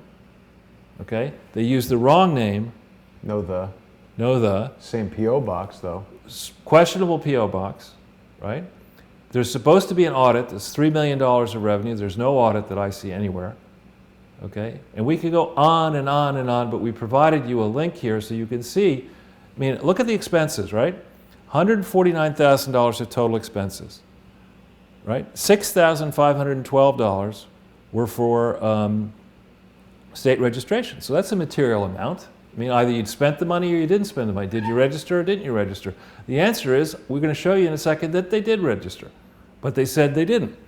And they filed this on May 9th, 1999. As you see there, it was sent across state lines from Arkansas into Ogden, Utah. So if we go back into the slides,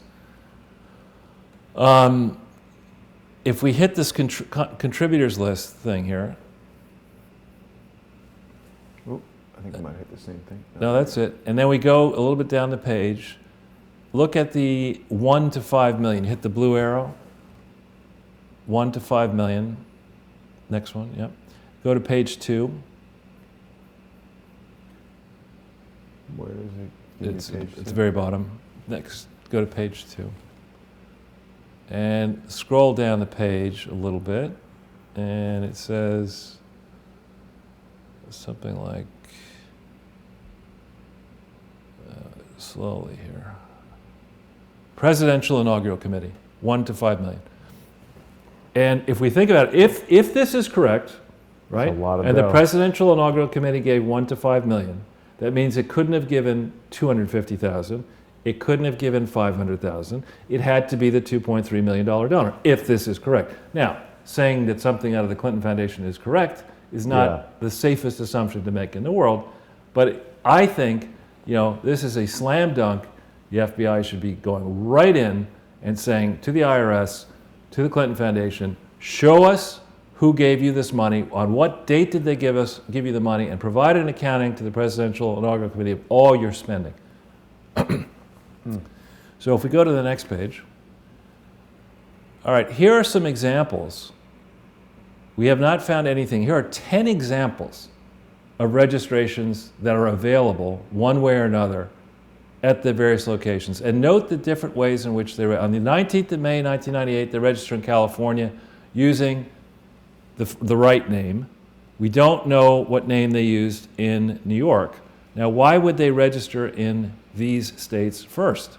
Because these are states where rich people live, who would like to give money and are allies of the Clintons. So, are you telling me that you went to the bother Clintons of registering in these states before Bill was impeached, right? Not convicted, but impeached. And you didn't raise one bean in California? One bean in New York? Charles, was he impeached for lying about the Monica Lewinsky thing? He was impeached for lying under oath and obstructing justice. Now, the simple way to think about impeachment, I'm told by lawyers, impeaching is the equivalent of being indicted. Doesn't mean you're guilty of the crime. It means that people have thought about it and said, on the balance of, the evidence, the weight of the evidence, this is something that looks to us like a crime could have been convicted, could have happened, and we need to now go ahead and challenge it. But it was lying under oath about Monica? No, it was lying under oath for various reasons. I don't know about if it was just Monica. But the point is, it's not like you can lie. There's nothing in the law that says, well, if it's embarrassing, you can lie about it. Right. If it's a sexual matter, of course you can. Everybody lies about that. Somebody once told me, I lied to you because I thought the truth would upset you. And I was like, I think that's the reason they invented lying, so that doesn't really work as an excuse. So then you look here in these other things. You have on the 28th of July in Minnesota, they send a registration across state lines into Minnesota, and they say the name of it is the William J. Clinton Presidential Foundation. And here's the kicker. In Minnesota, and I think in Michigan, which for some reason I don't have Michigan up as another state. We need to get Michigan in here. So there are 11 states. Both in Minnesota and in Michigan, they claim the reason we're not providing you information about the previous year, 1997, is because we thought the truth would upset you. Yeah, is because we didn't exist in 97. Right. That's what they say. The same Skip Rutherford, the second dean of the Clinton School of Public Service, he says the IRS, we existed from October 23, 1997. He then says to Minnesota, actually, we didn't exist in 1997. And Pryor, I think, David Pryor signs a similar thing. And you notice they use this Hawthorne Road address, which is Skip Rutherford's home address, for all these other filings. Really? So you have... Why do they do that? Well, I think what they were trying to do here is to get as many different bank accounts as possible. And to have people send money various places, and then, if you've got a friendly banker and you've got this big stack of checks you want to cash and put it into an account, a checking account that's not costing the bank, is actually earning the bank money. A local bank in Arkansas, if there were a crooked one in Arkansas, there are crooked ones in New York, I'm sure there are crooked ones in everywhere. Branch manager says, you know what, this is a pretty good deal. I've got all this money coming in here, it's going to go into a checking account, we don't have to pay anything, we can take this money and lend it out. Can I ask you something, Charles? Would you say that the work that you're doing day to day, studying the frauds of the Clintons and all that, is substantially different than the work that you did in your Wall Street career? Well, it was problem solving. I mean, it's a lot more. But that's what I'm getting at. It's different, but yet your approach is the same, your techniques are the same, your diligence in doing the work. You probably use a lot of the same techniques to do. You're not investing anything here, you're not buying companies here. I'm certainly not investing in this. But I'm saying your process is very similar, even though what you're doing is substantially different. And what I'm getting at is, we see fake addresses, fake P.O. boxes, changing names. This is the same exact technique that's being used by the people who don't want this information to get out to attack online. They change names, They use false identities, fake information. It's the same. Right. It's exactly right, Jason. And so, but this is, there are various fraud warning sites at the FBI and elsewhere, state attorneys general, and they all talk about this kind of stuff. You see a foundation that is using slightly similar names that sound good, presidential, Clinton, and it's, this is pretty interesting here. And you notice they're registering in states, with the exception of South Carolina and Ohio and New Hampshire. Well, many of these states are big Democratic leading states. So they needed to raise money like crazy. Why did they need to raise money in 1998? Because they had huge legal bills in connection with many things, but especially then including impeachment. Who was defending the Clintons in the bill in the impeachment process? Williams and Connolly, which is the very law firm. Gregory Craig? Gregory Craig? I don't know if he might have been involved, actually, yeah. But what's the name of the law firm? Williams and Connolly. It was David Kendall Gregory Craig, I think, was a personal lawyer on a different matter. But stay on Williams and Connolly for a second, because Williams and Connolly are the people to whom the Clintons were in major league debt. They're the people, the law firm, that do this filing to create this tax-exempt organization on December 23, 1997. 2 out of the 3 signatures on those forms are Williams and Connolly.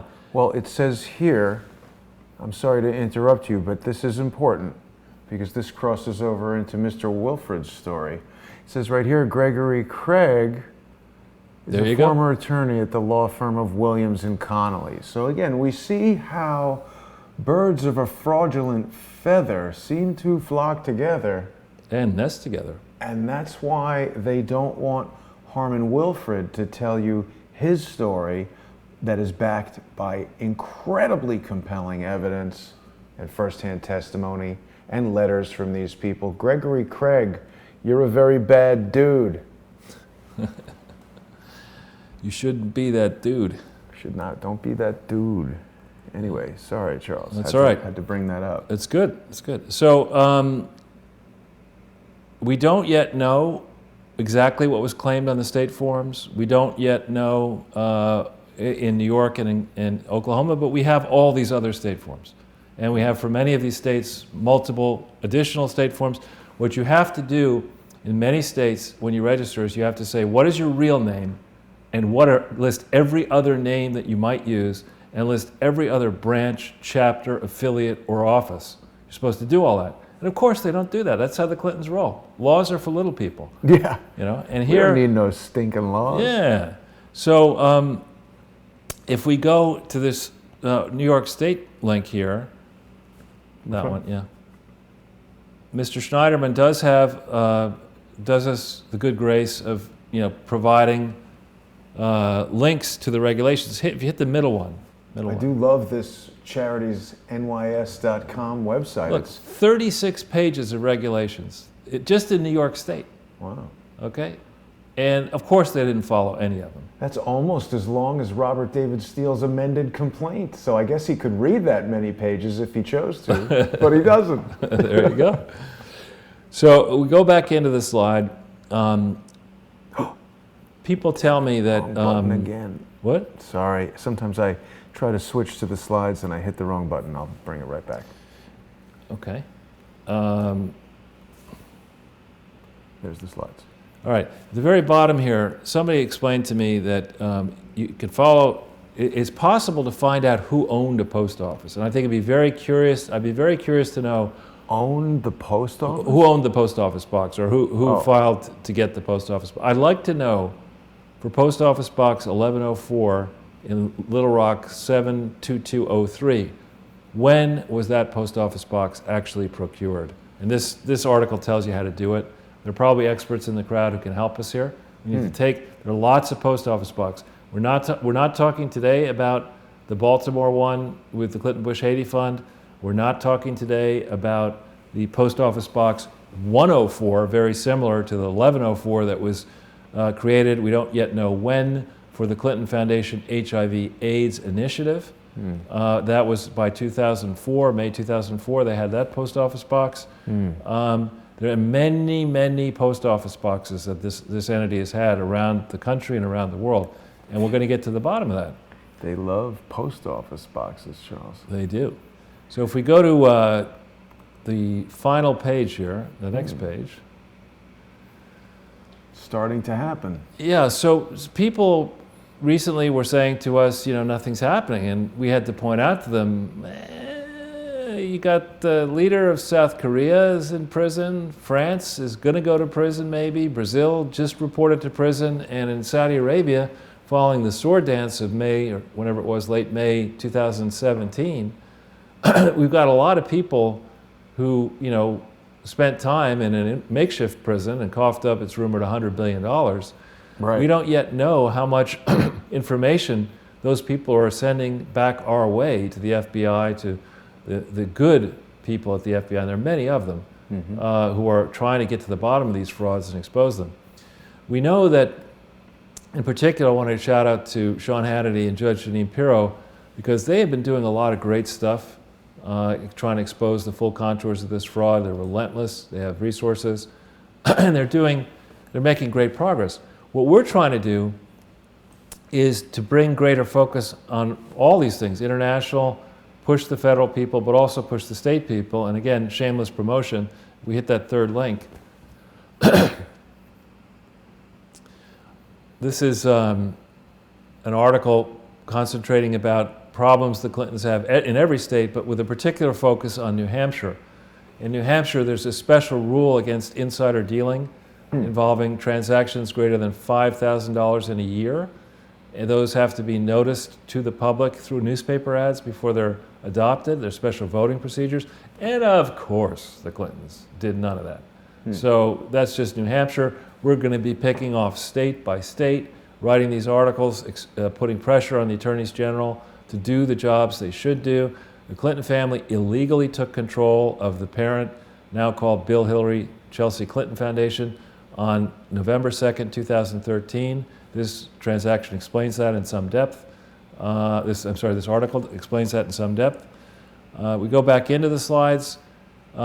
People are always saying, oh, well, give me an example of a law. And I thought this was hysterical. I mean, this is, the greater power just keeping us all in line here.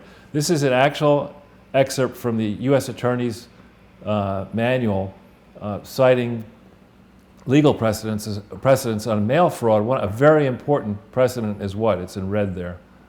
Well, something about a schmuck. Schmuck versus the United States. What the hell is that? That's the name of a case that's relevant. That's got to be a case against George's brother, where he was sending around fraudulent mail to try to implicate Nathan Stolpman. That's like schmuck versus schmuck. Right. But so Section 1340, 18 U.S.C. 1341, here's the U.S. Attorney Manual telling you what the elements of mail fraud are. There are two elements: having devised or intending to devise a scheme to defraud or to perform specified fraudulent acts. That sounds to me like the Clinton Foundation. And use of the mail, Clinton Foundation, for the purpose of executing or attempting to execute the scheme or specified fraudulent acts. I think you have a clear-cut mail fraud case here, and I think it's massive. It's just amazing to me. We have the postal system, as Trump rightly says, hemorrhaging money, losing money. And here we have being gamed by crooks. Being gamed by a former president of the United States and an aspiring president of the United States and all the people who are covering over for him. And this is, maybe if we enforced the laws that are on the books, stamp prices would be lower, maybe. But this was actually someone with the last name Schmuck engaged in a lawsuit. It's an important American legal precedent. Schmuck versus the United States. I guess you gotta laugh, man. You do. You just have to laugh. So, this final link here, if we hit, this is a link from the postal people, U.S. Postal Inspection Service, about charity fraud. They say they take it seriously, and here they reference down at the very bottom this 18 U.S.C. 1341, what I just talked about. Oh, schmucks, read this. Yeah, the penalty is a fine or up to 5 years imprisonment or both, unless a financial institution is affected. Remember, Bank of America, large loan beginning in 2004. So this alone is 30 years in prison? For each count. For this? Well, in which case the fine may be raised to $1 million and imprisonment may be ordered for up to 30 years. So when you have mail fraud, what you would argue is how many pieces of mail were sent out seeking money. Oh, every single one of them is a count. So Hillary is like what, 71, 72? She's a... I like the idea of her being in jail for 30 years and they leave her there. She'd be like a skeleton in jail. It's not just Hillary. I mean, it would be the trustees. But if they just put her in jail, that would be a good start. I think, the way this gets done and should be done is you have of the first 3 directors, and mind you, under New Hampshire law, you have to have 5 directors. So this wasn't a valid charity soliciting New Hampshire when it started in 1998. But you have 2 of the 3 original directors being the first 2 deans of the Clinton School of Public Service. Dean Fougere? Oh, no. No, Sorry. Dean Rutherford and Dean, yeah. I'm just implanting little messages to my friends. Right. Oh, I see. So I think we're at the end of the road here on this one.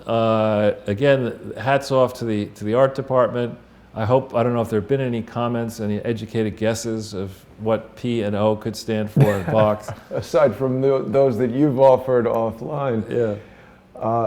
The art department strives to come up with something clever and inspirational each week, Charles. I obviously enjoy making these. These are political cartoons, photo composites, so it's a humorous collection that we've put together. And actually, I meant to tell people that the Redbubble merchandise store is also coming under attack by the malicious individuals who are trying to shut down Crowdsource the Truth. So people should go there. You can go to redbubble.com and just type in Crowdsource the Truth, and it'll bring up a collection of wonderful items that people can purchase.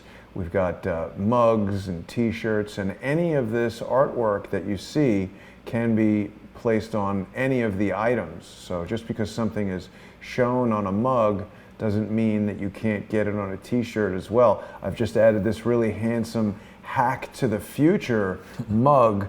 Quinn and I, of course, talking about some of the bizarre technology that some of these characters we investigate are having patents on or trying to create. And of course, sometimes Quinn states things in a kind of symbolic or fantastic kind of a way to get people's attention, and sometimes Quinn is trying to evoke a response from artificial intelligence entities around and things like that. So you really need to watch those videos to understand what Quinn is talking about. And of course, it's important that people remember, if they're seeing this video right now, either on periscope.tv/CS the truth, or if they're seeing it on gab.ai, or if they're seeing it on Facebook at the Crowdsource the Truth Facebook group, or if they're in Russia, Privyet, Kagdila, on the VK social media network on vk.com.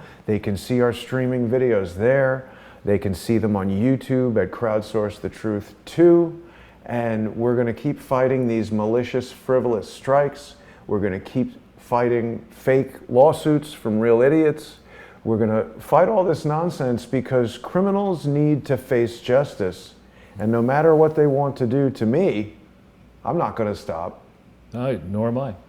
Very good. Is there anything that you need to update the crowd on about supporting?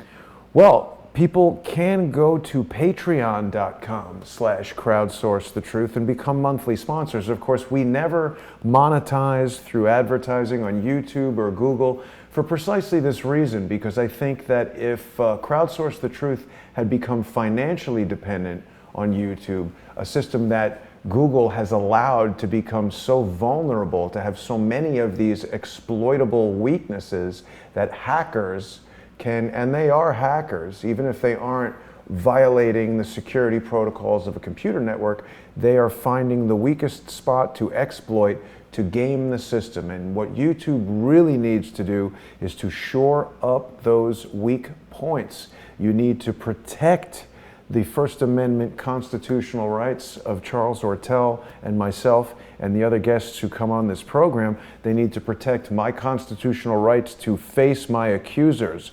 No anonymous person should be able to submit a strike.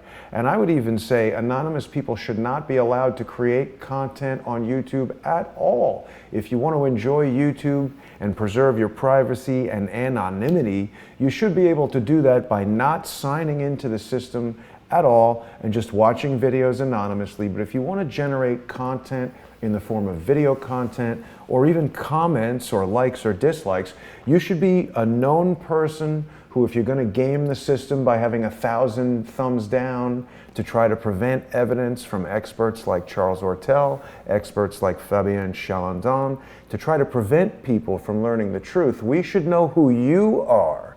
Cowards should not be able to hide behind anonymous, fake internet profiles. They should stand up, and if they've got a problem with what they're saying, they should say it right to us. Well, indeed, what we say in the beginning, we didn't say it this time, is we do appreciate constructive criticism. Human beings make mistakes. I mean, Yeah. Look at these two. I mean, but people make mistakes. We'll make mistakes from time to time. If we have made mistakes, please point them out. If you've got suggestions, please, send them our way. But don't lurk in the shadows as a bunch of cowards, and don't assume that this is a project that we started last week. I mean, this is, for me, three plus years now of doing this, and we're going to push this. We have teams of people around the world who've locked in. We've got deadlines coming for the personal taxes April 15th, 2018 in the US, and then foundation filings. Disclosures of these material adverse changes should have been made years ago. Every day that you don't make them is compounding your jeopardy, but you certainly have to do a filing May 15th, 2018. So thanks again, Jason, for giving me a platform here to go on and on and on, but I really appreciate the opportunity. As do I, Charles. It's a pleasure working with you, and I learned so much from it. You've shown me that we actually have an international network at our disposal, in that the crowdsourced community has become worldwide. So these cowards hide behind fake profiles and anonymous insults as far away as New Zealand, but we've got people who are in touch with law enforcement as far away as that. So, if people want to criticize, absolutely, please do that. I don't even mind being made fun of. There's ways that people can do that. They've taken my videos and edited them up to make funny, clever rap songs that make me look foolish. They can do that. It's when they use them to support false accusations of crime that it crosses the line. And when they steal our intellectual property and do things that are inappropriate, they can't do that. So we'll continue to explore these things. We're going to continue to reveal the financial crimes of the Clintons and their associates. Tomorrow we will have an explosive episode of Harmon Wilfred, America's first refugee. That'll be at 7 p.m. tomorrow, streaming live on periscope.tv/CSTheTruth, on YouTube at the Crowdsource the Truth 2 YouTube channel, on Facebook, on vk.com, and all the other platforms that we're on. Of course, our generous sponsors on Patreon can enjoy the live streaming there. I want to thank Charles for joining me. I'm going to wish everybody a pleasant Sunday, and we'll see you tomorrow.